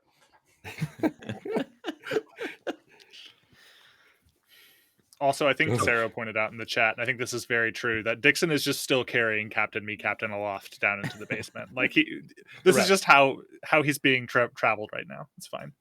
Hydrate. And I like to imagine him like crossing his arms, being like more or less at peace with it, just like, Oh, yeah. all right, let's look at this from this angle. Yeah. What do we got going on down here? There's a big old hole. Who did that? I'm just worried for like whenever one of your limbs pops off and then we get another you. They do grow back. It is canon. Maevis has seen it. Is it as gross as it sounds? So Takes a while. what? So tell me, Captain, what else grows back? I'm going down the tunnel. I'm just. Yeah, someone move this along. I got innuendo for days. Okay. I'm in character. I can't be useful. Oh, I'm sorry. I'm a method actor. You have to move this along. That's what we're here for. Chaos. So as you enter this hole, you can see it is well and truly a burrowed tunnel. It goes down for a ways past your light source, and you can hear, you know, I'm just going to say a muffled scream coming from somewhere inside of it. All of you hear this. Do I recognize who's screaming? No, you do not. I'm gonna sprint down the hole. Okay. Just You got sprint, really. Dyxon, Yeah. throw me. you're gonna have to toss me. Is Boy. is the cave smooth enough? Is the tunnel smooth enough for me to like swim down it? I know Like what that's code slither? for. You dog. Yeah, sort of slithering. Yeah. I think so. Sure. Fuck yeah. You're gonna get all muddy. Mm-mm-mm. I don't like. I knew you would like Yeah. that. This isn't her first time mud wrestling. So Definitely not. I do like that MiCaptain is tossed across the room. I want you to roll act under pressure Excellent. to land where my ideal place for you to land is on Wyatt's back. So Fuck yeah. I definitely think asking to be thrown constitutes charging into immediate danger without hedging your bets. For sure. Nice. So I'm going to hold 2. I'm going to be able to reduce. This is holding going forward in the situation. I'm going to reduce someone's harm suffered by 1 as one of my hold, and I'm going to take +2 forward on an act under pressure roll. So I'm going to take that right now. All right. And I already have a +3 cool, so this is a +5 to act under pressure. How could you fail?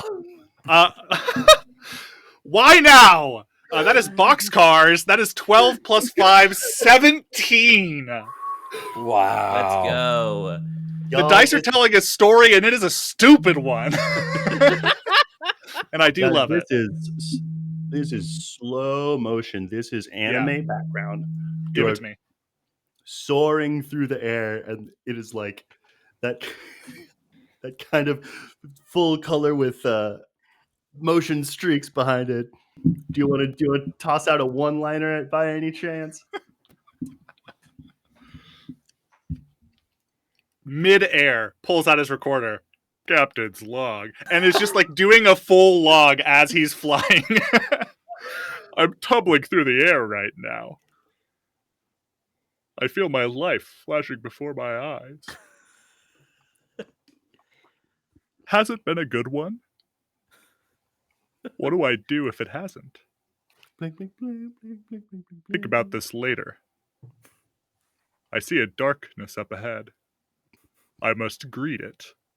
End of Captain's log. Click. Thunk. You land 3-point superhero stance on Wyatt Wardwell's shoulder, and the 2 of you go sprinting into danger. Followed. Somehow I knew this was going to happen.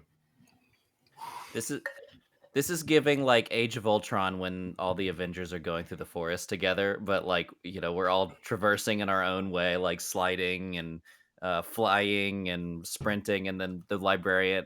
How's Maeve going? Maevis will have shoved the chapter into her handbag, and I assume, will Dyxon be coming as well, or?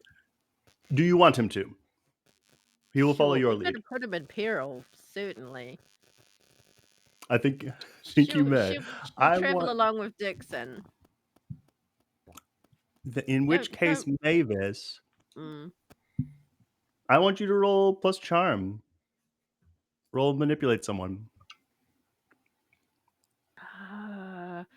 I've got a +1 from the audience for my snake eyes, so that's 3. Plus charm is 1. Is 4. Another fail. I think he's just gonna go. He's gonna look at the hole, hear the scream, look at you, and be like, I'll catch up. Probably wise, dear. And she'll pull out a brick from her handbag, make sure it looks fine, put it back in, and totter all off after the rest of them. And then after a second or 2 of you leaving, he's gonna be like, oh, she's gonna use the handbag as a brick. No, sorry. She's gonna use the handbag as a weapon. I like that. That's good. And then he's gonna like kind of peer in down the tunnel after you. So Wyatt Wardwell, as you are running in front of everybody with Barb slithering and Maevis scurrying behind you, this tunnel does sort of open up into a network of tunnels. There are many different forks, a couple of sort of 5-way even that seem to be roughly hewn burrows. And I want you to roll plus sharp to be able to accurately trace the scream. Cool. And someone roll help out, please, too, because you are all going in the same direction. I'm at the back. I don't think they need to, because I just got a 10 on the dice with plus nothing. All right. So yes, you are fully able to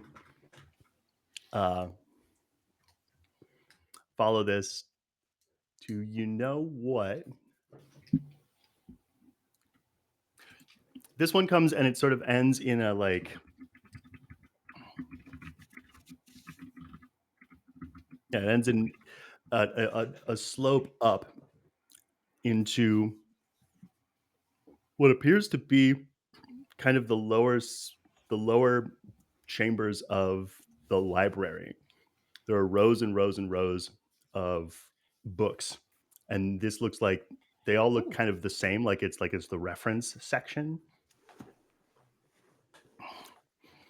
And there is a person, a young man, about 20 feet in. You can see just his shoes sticking out from the stacks. They're really nice, brown leather. I think Wyatt's gonna cock his gun and say, "All right, come out real nice and slow with your hands up." The feet do not move. Like they're just sticking out as though he's lying down on his back behind the bookshelf. I'm gonna look to my companion on my shoulder. He's like, "You got my back?" Always. Literally. Wyatt's gonna move in and just pull the bookshelf like down. Tell me what you mean by that. Okay, you said that I can just see his shoes as if he's laying down behind the bookshelf, right? Yeah, like he's on his back and they're sticking out into this sort of hallway that you're in.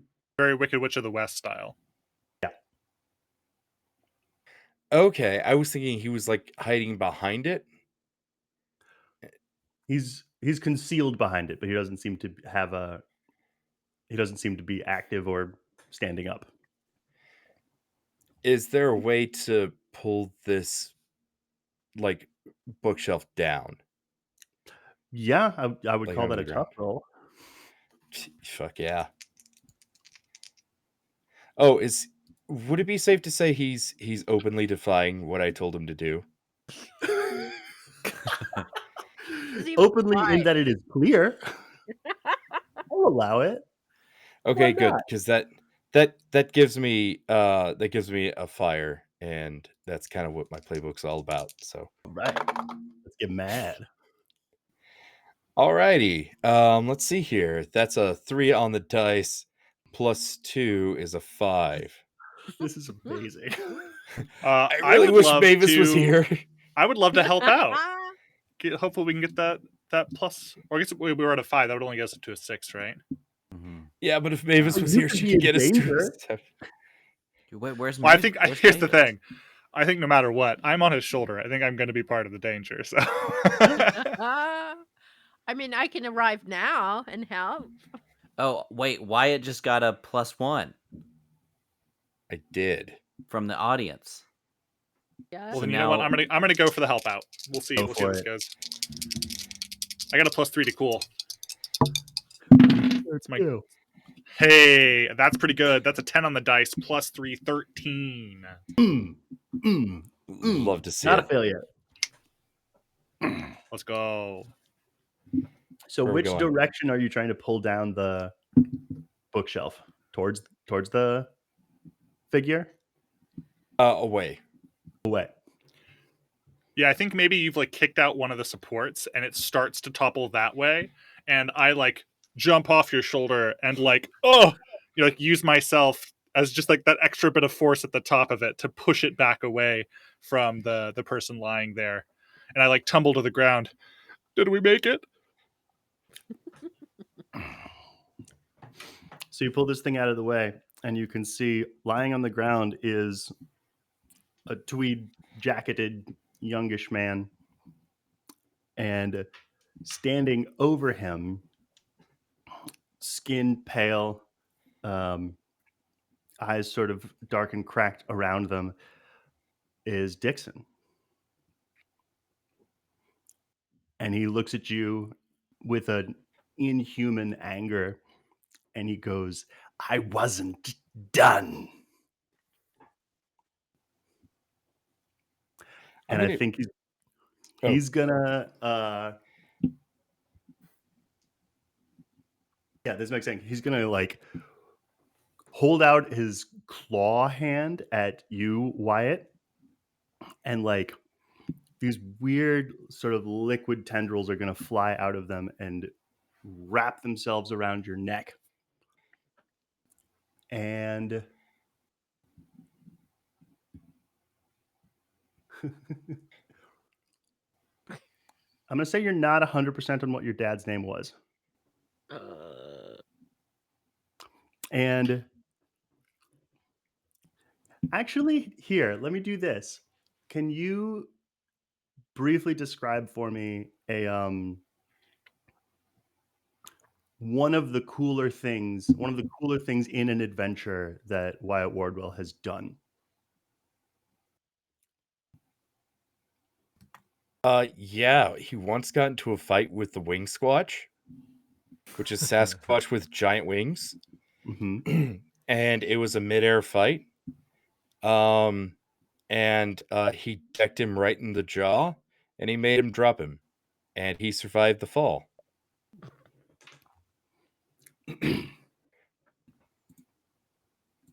That memory starts going a little fuzzy, and something starts to grow. Some wings start to grow out of this Dyxon-shaped figure's back, and his hair starts to grow a little shaggy, and he starts to grow a little taller. What do you do? And no, one more thing. He goes, "That's quite a story." Yeah, I'm gonna drop my shotgun, and I'm just gonna. So if he's holding out his arm to choke Papa Wardwell, Wyatt's gonna deck him right on the outside of the elbow to try to pop it the wrong way. All right, roll kick some ass. All right. It's 5 on the dice, plus 2 for a 7. Okay. Also, I'm going to use my hold to reduce any harm that Wardwell would suffer by 1. Cool. Excellent. I'm going to spend a fire to do 1 extra harm. More excellent. How much harm would you have done otherwise? Is this just sort of no? This is your fist. Yeah, this is my smite move. My Nice. body always counts as a weakness to the monsters I fight. My unarmed attacks are 2 harm, intimate hand, and messy. Yeah. So I'm going to do 3 harm here. Excellent. So you got it right there. I always like the tag messy. So you punch him in the elbow, like you said, which does bend the wrong way. Oh boy. And there is this spray of soupy black, well, inky black blood. And a bone does stick out, but it's not the color or really composition of bones that you maybe would recognize. And it will drop you. And I think the Captain MiCaptain hold is going to be its inky claws are going to try to swipe at you with its now lame right hand. But because it was Captain's hold, you're going to swat it away with your condom hand. I brought protection. Excellent work. I love it. Thank you for your service, Captain. Thank you. Okay. So this thing is still kind of gradually changing shape. The arm that you punched off will form up into like a poorly healed, as though it had had its arm severed years ago. But the rest of it is forming up into wing squatch.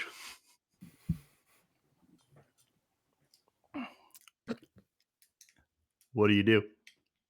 Hey, anybody of you seen anything like this before? Have I? I don't know. Have you?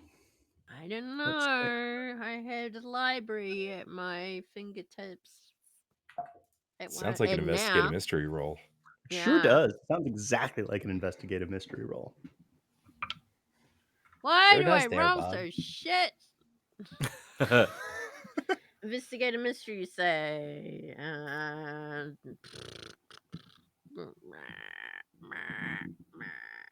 2, 3, 5. 5. Hmm. Well, it's a Sasquatch with wings and Dyxon's face.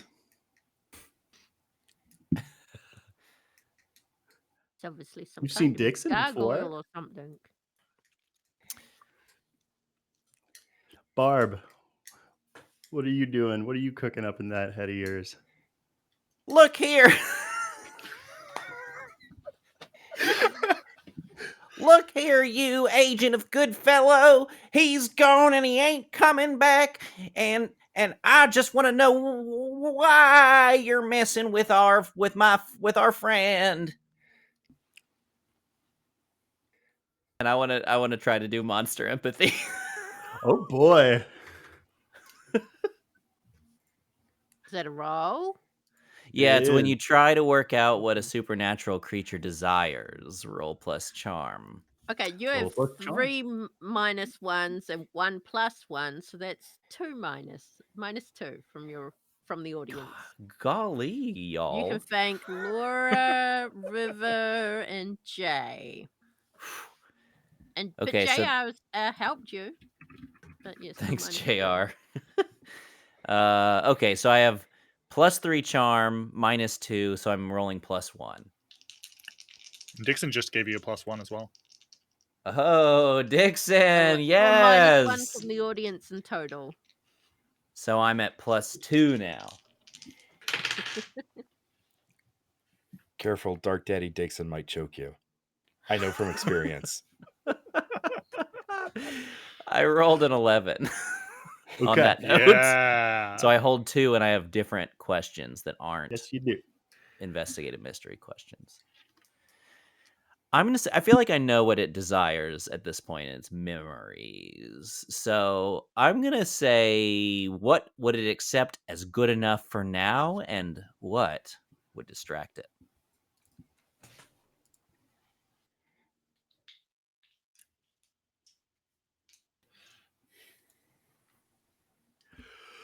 Oh my god. I love this game. What would it accept as good enough for now? The chapter in Maevis's handbag. The unpublished chapter of Sundown. You mean the really hot, steamy chapter where they finally have the threesome? Yes. Okay. The really hot steamy chapter where they finally get that threesome that that whoever this author is has been teasing for 72 chapters. Hmm. And then what would distract it? The chapter for the fan fiction. It's got to read it, right? Would anything containing like enough story, enough would anything be used to lure it that would have a high density of story, whether that be a person or a thing that bears it? I think that's what I'm getting at. That's where I'm headed to. And anything that has, like, if a TV show could turn on. How long is your captain's log? And I don't mean that in a dirty way. I've been this one's pretty new. I've only been working on this one for the last 6 or 7 years.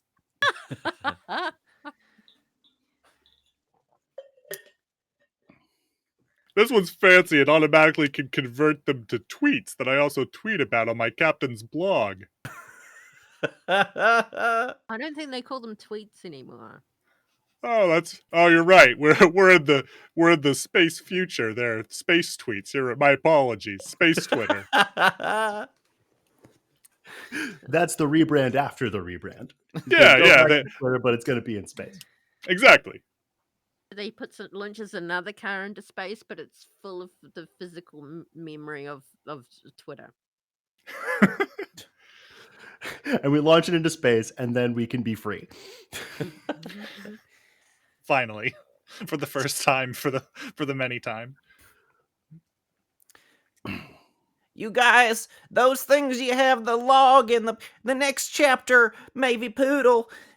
These things can distract it. It wants your memories, so we need to use that to our advantage.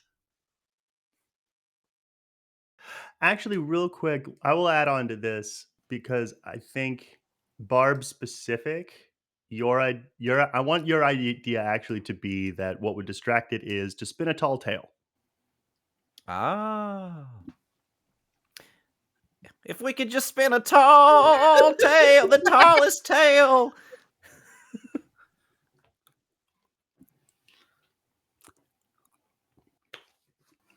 Once upon a time, I met a beautiful lady.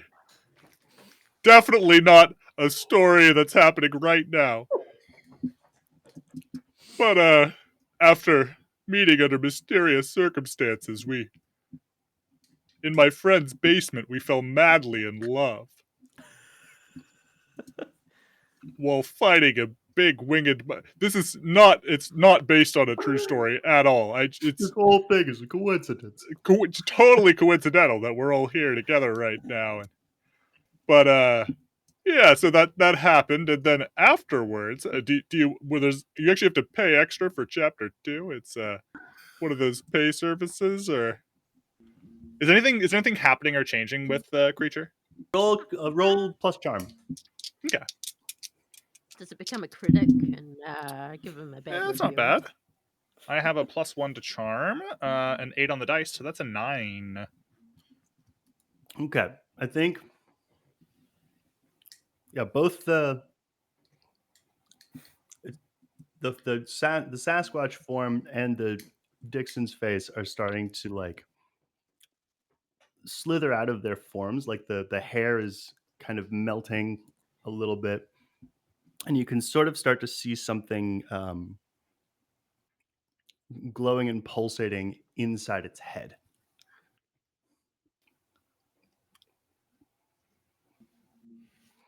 And it's kind of like shaking its head as though trying to shake off the whatever's happening to it and reform itself up.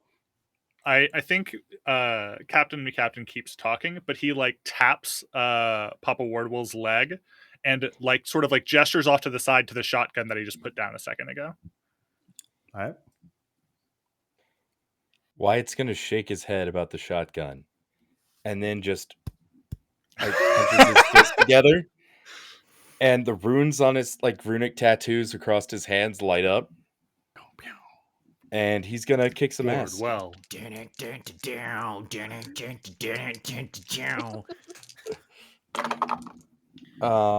that is a 7 on the dice, plus 2 is a 9. All right. Oh boy, I love that you're going in with bare fists, because this is gonna be like, it's kind of distracted. You're gonna get in the first hit, which, yeah, more of this inky blood is gonna splash all over the floor, but then it's just a full-on punch up. It's only got one arm, but it will get a couple of hits in. So you're doing 2 harm, Messi. Can I help out to make this a 10 so we can have like a full success here? How would you help out? Can I help out by expanding on the story? Yes, please do it.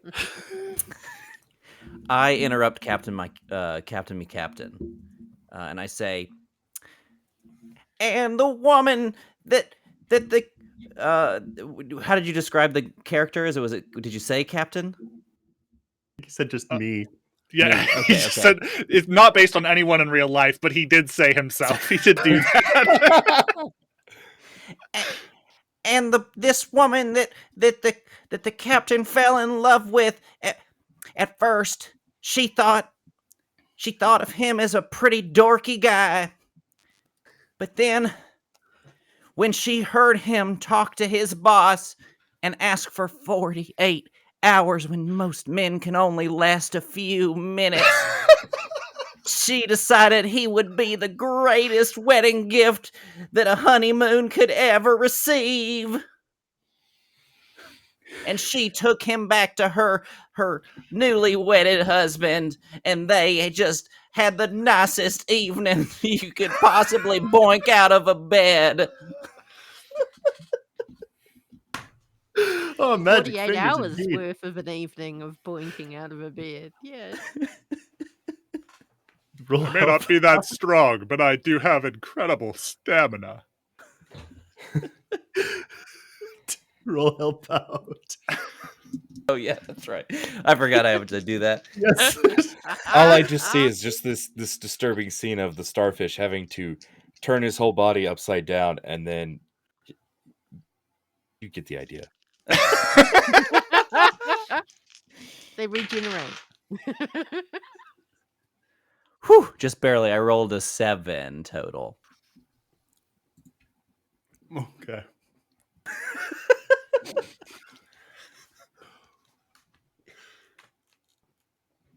I think the only danger that really puts you in is exposing all of your intimates to these practical strangers, which probably doesn't bother Barb all that much by what I'm getting. I'm an open book. Papa Wardwell, what advantage would you like to take on your now 10 mass? Yeah, I'm gonna inflict terrible harm. All right. A terrible +1 to have a 3 harm. Exquisite. So with that, then the punches that it will get in, equal parts punches and slashes. I think the stump arm is beginning to grow back into just a single spike. So that will slash you.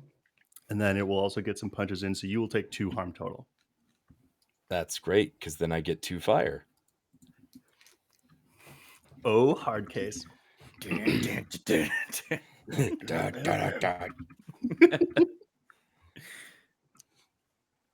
And yeah, this makes sense. This makes a lot of sense. So, and then you like rear back and put all your strength into one punch into its face. And then this splat of not just that inky blood, but also this glowing pink and green brain will splat onto the open hallway in this basement in the stacks.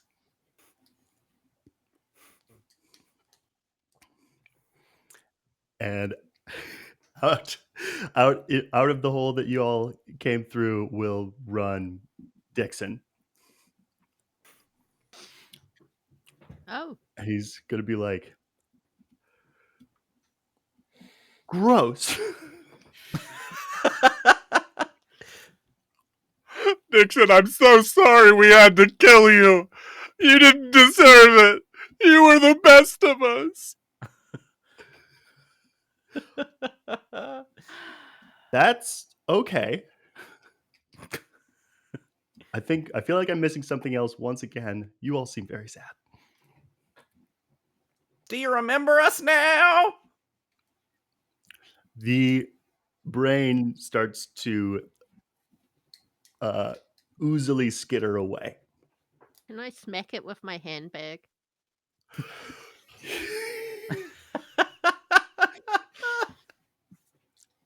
Yes, you can. Roll I kick some want to ass. point out that I actually have a -2 to tough, so this will go well. That's incredibly good news. Well, so that's a 6.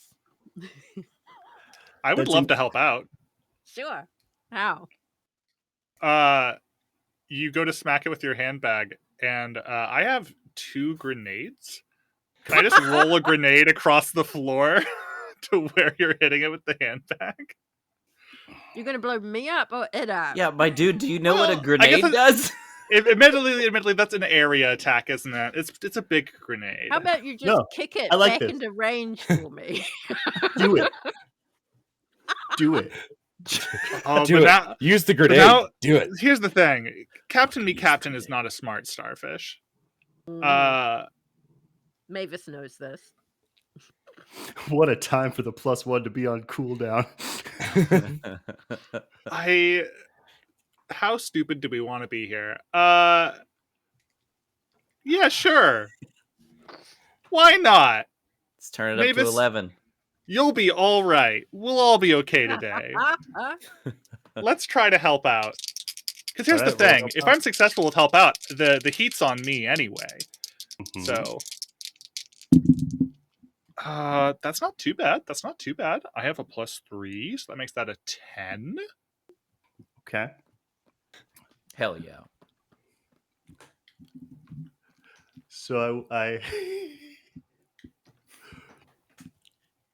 I'm so enamored with this. So the good news is,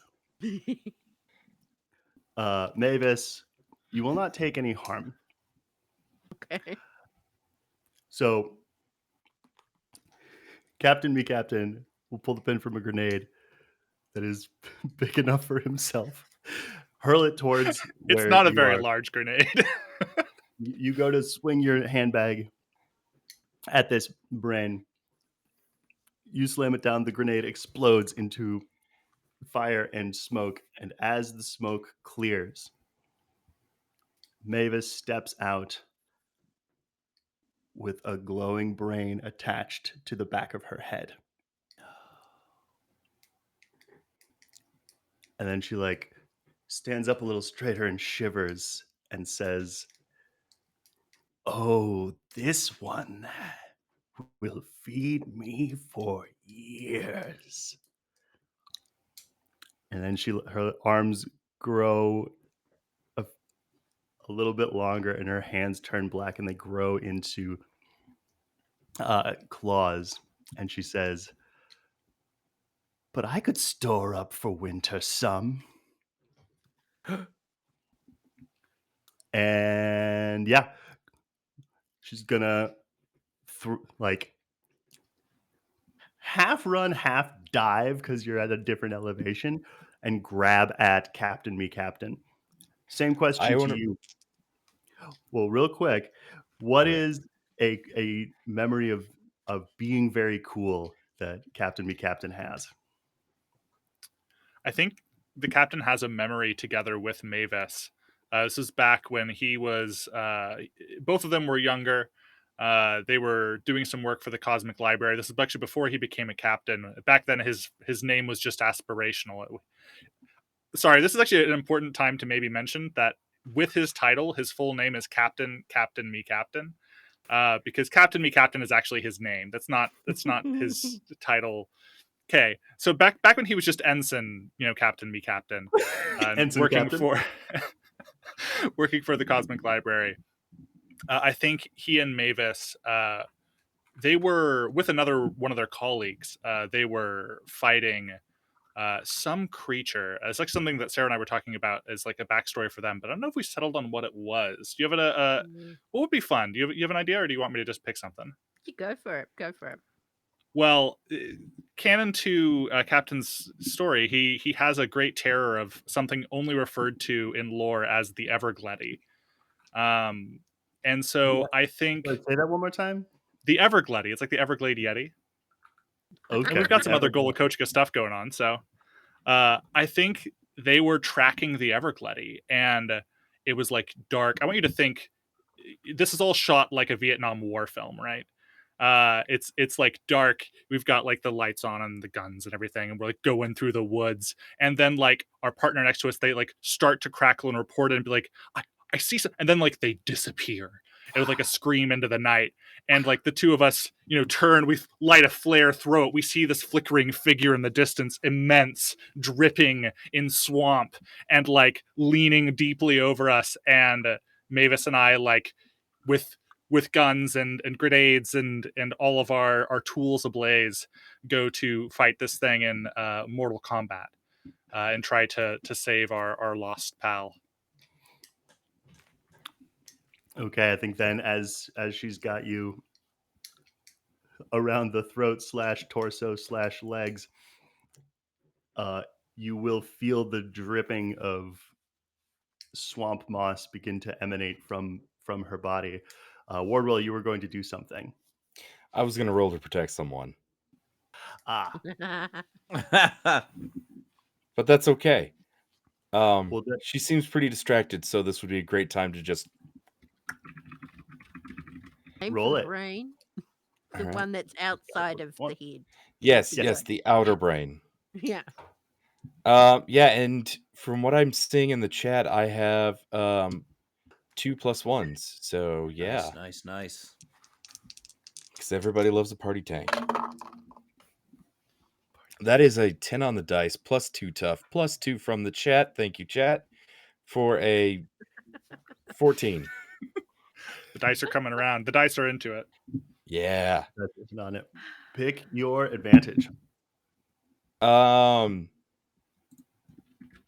I'm gonna inflict terrible harm again, and I want to spend 2 fire to boost my harm 2 more. So now I'm at 0 fire, but I'm doing 5 harm with 1 punch. One punch man over here. Mm-hmm. One punch. I don't know what that is. I'm just a guy who kills things when he punches them one time. I don't watch The Simpsons, so I think this makes sense based on where we're at. You will. I want her body to be rapidly transforming into this Everglady, and you will just walk up to stand over her, plunge your hand into the growing swamp muck, grab the brain, and yank it off. And then you are holding it in your hand, and all these weird little greenish tendrils are like slithering and trying to swat at your face, and you just crush it. Oh, just like that scene in Baldur's Gate, that first. Everybody else did that, right? No, just me? Okay. I too failed the medicine roll or whatever. Yeah. Just like that. It's not a spoiler, you haven't time to play it. So, and as that happens, you remember clearly again, awesomely making the, what was it, Wing Squatch? The Wing Squatch, yeah. His name's Cassius. They made up later. It appears back in your mind with the freshness, as though you've just told the story to a raucous crowd at a bar. Same thing with you, Captain MiCaptain. It had gone a little bit fuzzy, but now it's back and sharp, and you remember being in those trenches with Maevis. You were the only ones to make it out alive, man, and that makes you brother's family. We might not have defeated it, but we lived that day.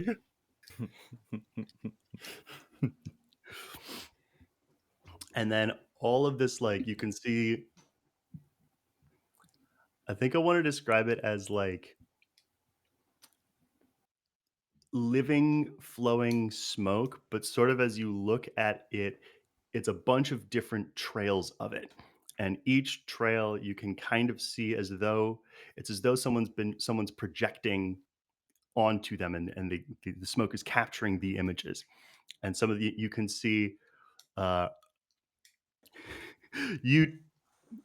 Wardwell trying to teach Dyxon how to crack open a bottle of beer on the banister of something, and you can see him helping you to figure out the electricity in your tank, Captain MiCaptain, and help you build that TV. And Barb, you could see both you and Florida Man cracking up at him, very gamely eating the spiciest shrimp jambalaya you thought you decided a human could handle. And Maevis, you see a couple, I would say a dozen or so of the times when you tried to really get him to admit that he had written Sundown. And he held fast. You see all of these things. You also see another one that just seems to be day after day after day after day of this dude who's lying on the ground stocking books, just putting them in. And all of that trail of smoke goes into that guy. All of the other trails of smoke go back into Dyxon, who you look back at, and he looks at all of you with relief and joy and, oh, what's the word? Not nostalgia, but like, I think for some of you it's been quite a long time since you've seen him indeed. And he's like, some of you guys, I've been trying to get you to come and visit me in the town for years. And when I needed you, I knew you'd come.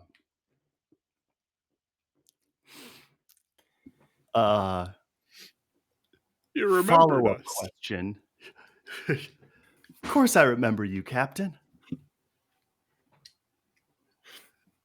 You told me I was your best friend on Earth. I did say that. You said it just like that, which confused me at the time. Now I understand it's a little bit of an insult, but we're still buds. Couple things. What the hell was that thing? Sometimes you gotta shoot first and ask questions later. He's gonna go. Is there anything left? Is there anything left of this brain? Like just like rubbish on the ground? Doesn't matter. Yep, for sure. There's like little squelchy. He's gonna go over, condom hand in hand, and he's gonna just start smacking one of the pieces of brain and be like, "Who do you work for?" Oh my god.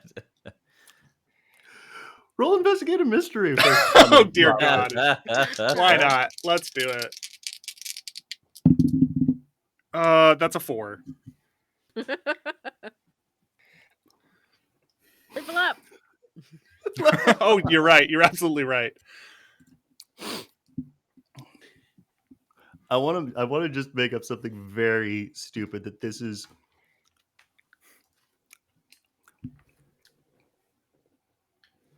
a minion of the Brain Lord Zargod, up to his old tricks once more. A minion of the Brain Lord Zargot. Up to his tricks once again. It's okay though, Dyxon. You've got nothing to worry about. We've bested it here today. Wasn't Zargog the bad guy in that Thunder Mouse cartoon? And MiCaptain turns to you solemnly. You best start be believing in cartoons. Because we're all in one. Executive producer Jonny Crow. I think I'm going to need a drink. Well, I would offer to go with you, but so Barb, is this like an open marriage or?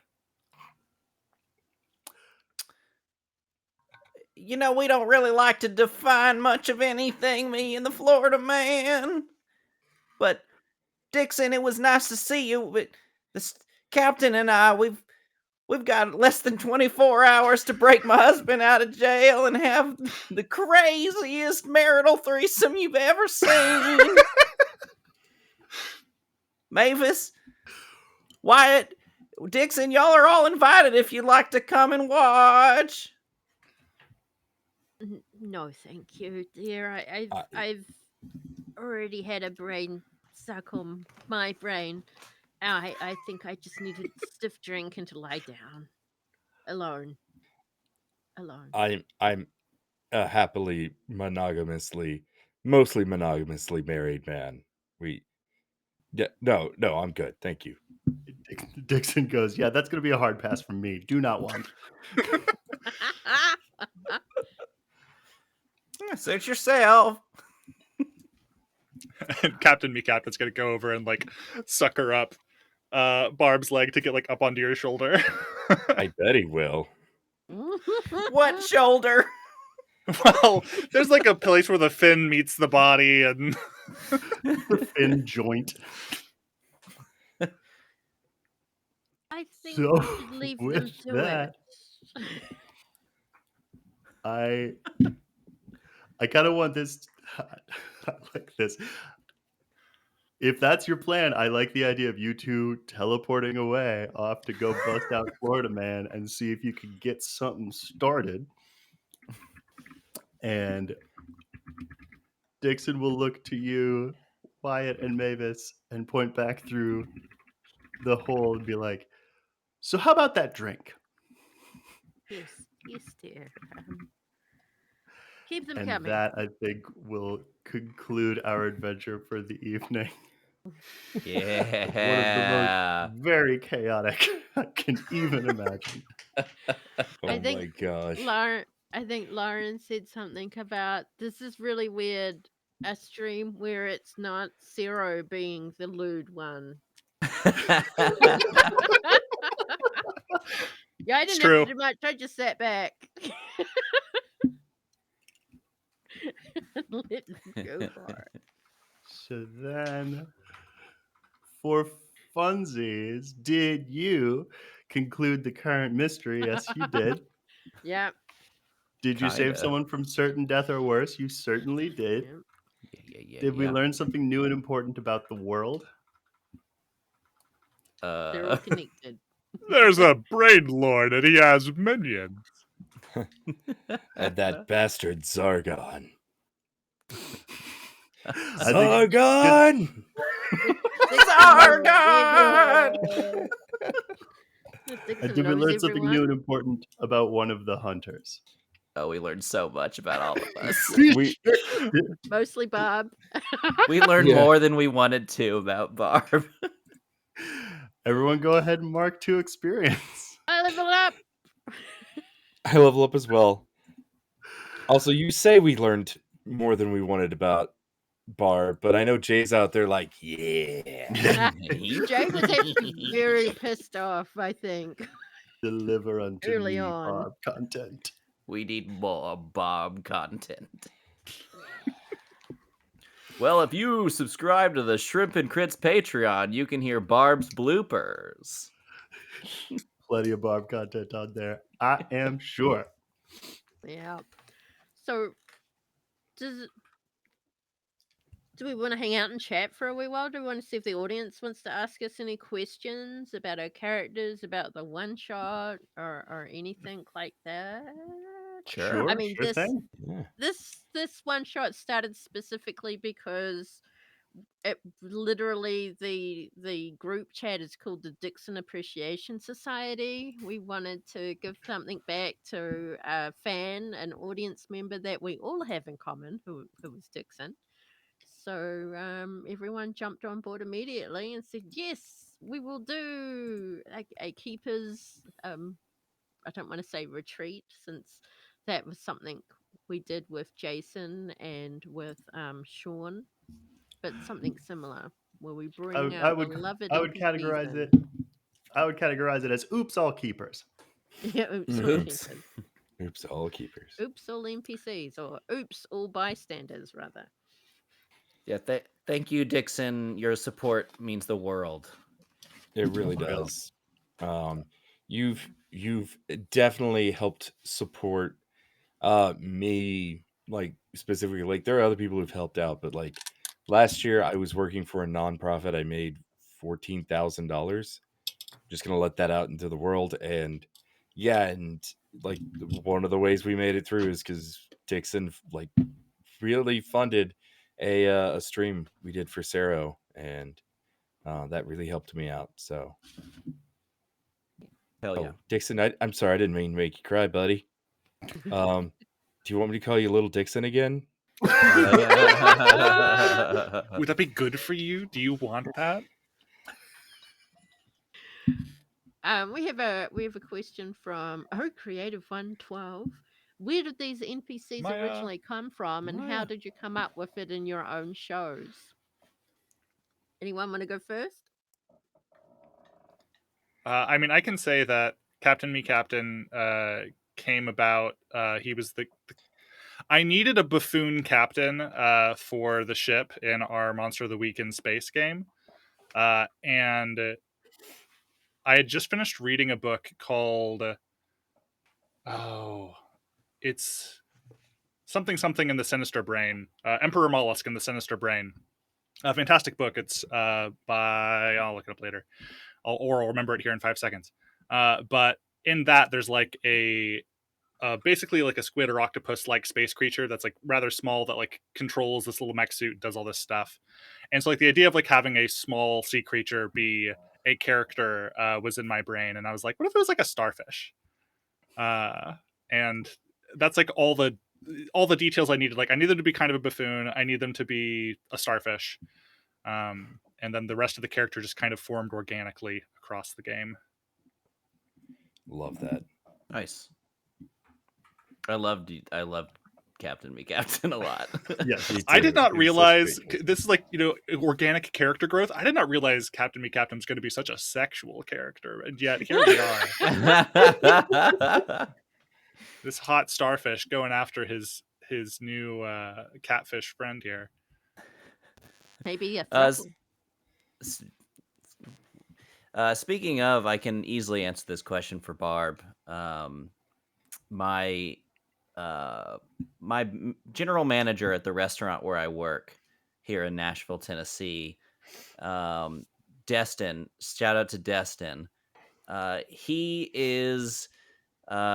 came up with the character of Barb the River Maid, and he had a voice for her and had a couple of little quips that he would make as a joke. And he thinks that this TTRPG shit is the nerdiest. Like he's like nerd alert anytime I talk about any of my podcast stuff. But as soon as he talked about Barb the River Maid, I was like, she needs to be a part of Gullah Kochika lore. And I started to paint her. And exactly. And I started making plans to make her a beloved part of the Shrimp and Crits canon. Very beloved. Thanks for the question, Maya. Yeah. Thank you. So Wyatt was not my creation per se. Usually whenever I start a season of a show or do any work with a show, I kind of like ask my players for a little bit of pedigree, who are the important people in their lives. And Megan, who I'm not sure if she's still in the chat, like her character Zelda, she's kind of the oddball out. She's the only non-chosen one in a family of chosen one and slayers. And so she wanted to she was like, yeah, I've got a mom and a dad and twin older sisters. And she's like, she's probably closer to her dad than she is with the others. And I kind of was like, okay, so and her dad gave her a gift, and it's a pair of these brass knuckles that say Wardwell on the knuckles. And I was like, wouldn't that be a great homage if he actually had Wardwell tattooed on his knuckles? And he did that, but he like imbued it with magic, so his body's like kind of this whole monster slaying weapon itself. And then I just kind of built the character from that. I was like, okay, so what does he look like? And I was like, oh, Ron Perlman just came to mind instantly. I was like, yeah, that's everybody's dad, I think, in their heart. Yes. And yeah, he just kind of sprouted from there. Yeah. And then Magic. yeah, as JR pointed out, Then the fans met Wyatt, and as much as I insisted calling him Wyatt Wardwell, the fans just called him Daddy Wardwell the whole time. Yeah, yeah. Maevis, nothing special really. I just needed a librarian. She started out being the typical bland elderly librarian, but then as they visited the library more, got into more shenanigans, broke into the library, I started connecting her to other NPCs. She's in some kind of relationship with the sheriff. Um, yeah, she's just more there to be someone who provides information and knowledge and that kind of thing. And also lives in a castle now, so because the library turned into one. And Angus lives there in the basement, and yeah, there's lots of weapons. But yeah, anyway, that's what happened with Maevis. Nothing too outlandish. Just lives in a castle. Just lives in a castle, as you do in a library. Yeah. As all libraries are. Was two more questions that I saw. Yeah, Wolfsbane had one. Jonny, if you were to have played an NPC for the game, which one would you choose? So I was thinking about this as you. I think the easy choice is Dockers, the stoner ghost from the 70s, and I would have had to come up with some reason why he would be corporeal, because he is canonically a ghost who resides at turns inside the heads of my various player characters. Or I would have done Verdigris, who is about 3.5 foot tall frog man, who is a bit of a librarian himself. He would have probably been at that cosmic library conference with you guys. You could just borrow a body for the stoner ghost. I mean, Yeah, I think that would have been fun to come up with what body he would have gotten and how. Okay, so next time where Jonny and David and I are on a stream, we have to be the three. We have to be Kramit the Toad and y'all's two frog characters. Yes. Oh, it'll be the worst. I love it. All of our Kermit the Frog impressions on full display. Oh shoot! It would be the most pleasant chaos you've ever encountered. Maybe we can record that as a shrimp and crits something. That would be chaos. put it on the Patreon. Audio perfect for human ears. Exactly. Oh, it's gonna be so great. You gotta put that behind a paywall. Yeah, you can't give that shit away for free, man. Yeah, that's gold. That's gold in the hill. To protect the uninitiated. Fair, also fair. You can record video and put it up on Patreon. If you need that, we get you all to dress up. We're all wearing green. Do not do this in green face, okay? Got a problematic history in our country. Look, if we do it in green face, we can digitally edit ourselves to look like anything we want. Do you have a suggestion that there is also a character in Monsters Playbook who is a talking cat named Sevdomenos, who is the cat of the wealthy Nessos family, who talks a little bit like a mob boss. Okay. And can tell when you're lying. That's just a cat. That's yeah, right. Yeah. Yes, exactly. Thank you. Regular cat, then, is all I'm thinking. Yeah, he talks like a mob boss. He can tell when you're lying. You've probably got one in your house. The Dead Boy 42 says, "Can we do a one-time payment thing to get this hot frog?" We're gonna branch out from Patreon into OnlyFans. Oh, Jason had a good suggestion that we should get Checkers from Reckless Attack, who is if I remember right, is a grung that has a giant frog mount, but also has either a frog familiar or a frog animal companion. So it's a frog on a frog on a frog. With a frog, yeah. Try frog. Schrodinger's frog. That's not a thing. We've been asked if we do this again, who will be the keeper's keeper next time. Not it. I want to be a chaos goblin. We had a game of nose goes to decide it the first time. We'll see what happens the second. Well, 3 knows 1. Well, I mean, I basically picked who it was. Only frogs. I wanted to see David play again because you're always running Brindlewood Bay for us on the stream, and you're running Brindlewood Bay for us on Thursday. It's true. So I wanted to give you a break. Don't miss on that. Mr. Race says he's been quite busy and it's hard to get him on the stream, so I didn't want him to put the added load of having to prepare a game for him. And it came down to Jonny and Ian, and I really enjoyed the hell one shot that Jonny ran. It was just crazy shenanigans, and I saw the game going crazy shenanigans. So I asked Jonny if he could run this one, so we could get Barb, the lovely fan favorite from Shrimp and Critson, to. I'm so glad we did it this way. yeah, Jonny, thanks for running. You did a great thank you. job. It was awesome. I enjoyed this much, game a Jonny. lot. And to project towards the future, I don't know if it'll be a direct sequel to this or whatever, but I would love to run. I don't think I've ever run anything on the Sero stream, so. You did the light side. That's true. I did Yeah. light side. That's right. Yeah, I'd love to run something sometime, especially for this group or whatever.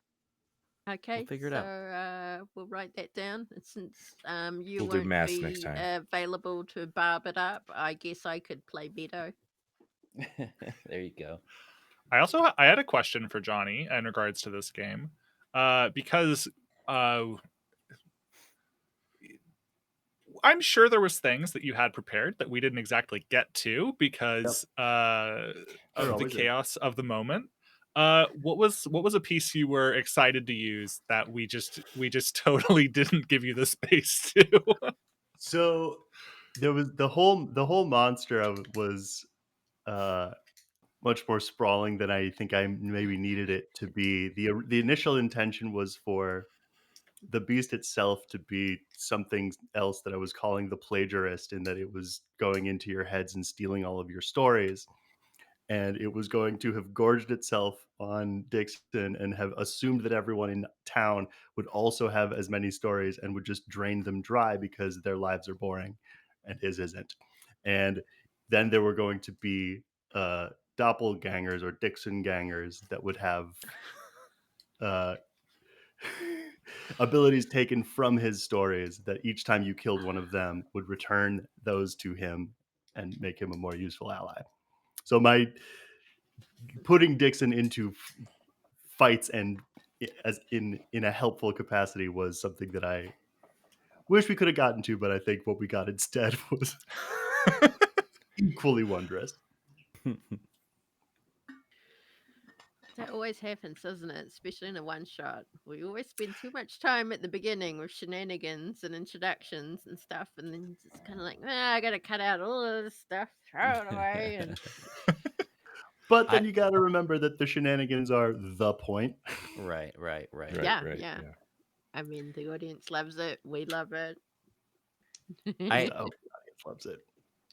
From the first memory steal of one of the players, I had an idea that didn't get played out, but I want to share it with you guys because it was super fun. I have an ability called I am theirs and they are mine, or a move rather, where like basically my guide can just show up to protect me out of nowhere. So if the thing was going to attack Barb and try to steal her memory, I thought it would be really crazy if the Florida man showed up, protected me from the memory steal, and then like somehow the monster is stealing the chaos. Like the memories don't make sense. Like it breaks the monster because the memories of the Florida man don't fucking fit together. Like that kind of deal. But that would have been so good. Why is he always throwing pizza slices? Right. But I think that the story, I think Captain MiCaptain's story being the thing that did it was perfect. And you know, smite kind of gets you if you can kill the monster with your bare hands. I Smite do is have to gonna say spite. I'm also quite a fan of the fact that your smite weapon, you have literally turned yourself into a weapon. Yeah, I Oh, yeah. thought that would have been a fun thing for an experienced monster hunter to do. Very I always like, very self-sacrificing. yeah, I always like doing stuff like that. Like, there's a few like games I've played where it's kind of like lets you freely do magic, like, as you can explain it and justify it. And I usually always make a spellcaster who's got these tattoos like locked and ready. It's like a spell at the ready, and just, yeah. I've always loved that idea. It's like, it's blood magic, it's runic magic, and it's fun to play with. Yep. Yeah, It's totally. a permanent tattoo on your knuckle. And yeah, Yeah. the narrative implications to me of like, well, if this is to this extent, this is what I am for. Mm-hmm. Yeah. That like very visible commitment to the life. I've thought about actually getting that Wardwell tattoo on my knuckles, but I mean, I'm a middle school English teacher, and Somebody really so wants to do this. yeah, in a very Bible thumpy kind of Christian area. So I don't know how well that would have come across, but the thought's always in the back of my mind, like, Having to explain it. I mean, why Wardwell? it's from my podcast. It's one of my characters. Uses That- might that's with that's his all, fists. that's all you got to do is just say it's from my podcast, and they instantly don't care anymore. Zero follow-up questions. Zero follow. Oh, okay. Ow, that would hurt. Right. Keep walking, or he's going to tell you about Casper mattresses. I like Laura's point in the chat. Just make up an alternative Christian explanation for the tattoos. Well, smite. I mean, that's Glow in the dark ink religious would be in cool. itself, right? Smite yeah. is a pretty Christian adjacent move. Get Oh, it tattooed in these? glow in the dark ink, Dyxon says. I do like Or that. So then the or monsters black can see lighting. it coming in the Yeah. dark. It's a black light tattoo. Oh, Yeah. real quick. In my town recently, there was a business in the building I used to office out of, that the business was, they would give you real tattoos that would just fade over time after like a few months. Mhm. Except here's the thing. They didn't. So people got all these tattoos thinking, oh, it's just for a little while. But then Oh, now it's like, no. whatever you got, guess how tattoos work. Yikes. And I love they that. do sort of fade, so it just looks horrible. Rip. That's just a tattoo, says Jason. Yeah. Yeah. Okay, well, other than being asked how are we so awesome, I think that's probably it for the questions. If you want to share how you're so awesome, that'd be great. But I don't think anyone likes answering that question. Or thinks Thanks, they it's the should. water. Well, when I was Hydration. young, I stumbled into a cave and I found a magic rock. And ever since then, that's all I got. It's the generational trauma. There it is. The real Yep. answer hiding behind the wall the whole time. Hydrate. Damn it. Oh, I'm all out. I'm out of water. I'm water. Yeah, I'm water. I'm out of water. Go face yourselves, people. Oh, Ian's thirsty. What a surprise. Oh boy. Hey now. Okay. Okay. Let's wrap this not- up. Yeah. We need It's always funny to play thank- games with other people to see that you're all like this, and it's not just my players. Right, yeah. I'm We're so all like excited to that. see this game on YouTube later, just so I can like clip the bit of the interaction between Florida Man and Barb, because I need to see that again. Already, it just happened in front of me a little while ago, and I need to see that again. Well, when I we're love finished, it. you can go back on Twitch and clip it. I guess that's true. The there. VOD will Yeah. still be up. Yeah. Yeah, it'll be up for I can about just do it 2 immediately. weeks, I think. So, I want to thank Jonny first of all for agreeing to run this wonderful one shot, being the keeper of keepers. Thank you so much, Jonny. And I was a want to blast. thank my fellow players. Ian from Shrimp and Crits. Thank you, Ian, for being so barbalicious. Barbalicious You're definitions. welcome. And Mr. Ray, Barbalicious definition make the boys go loco. no one can follow to follow that up. But thank you also to Mr. Ray from $2 Creature Feature, and also to those in the audience who are from $2 Creature Feature as well. We've seen all a few of them, haven't we? And also I think thank you. 2 people from Monsters Playbook are here too. That's Yeah. correct.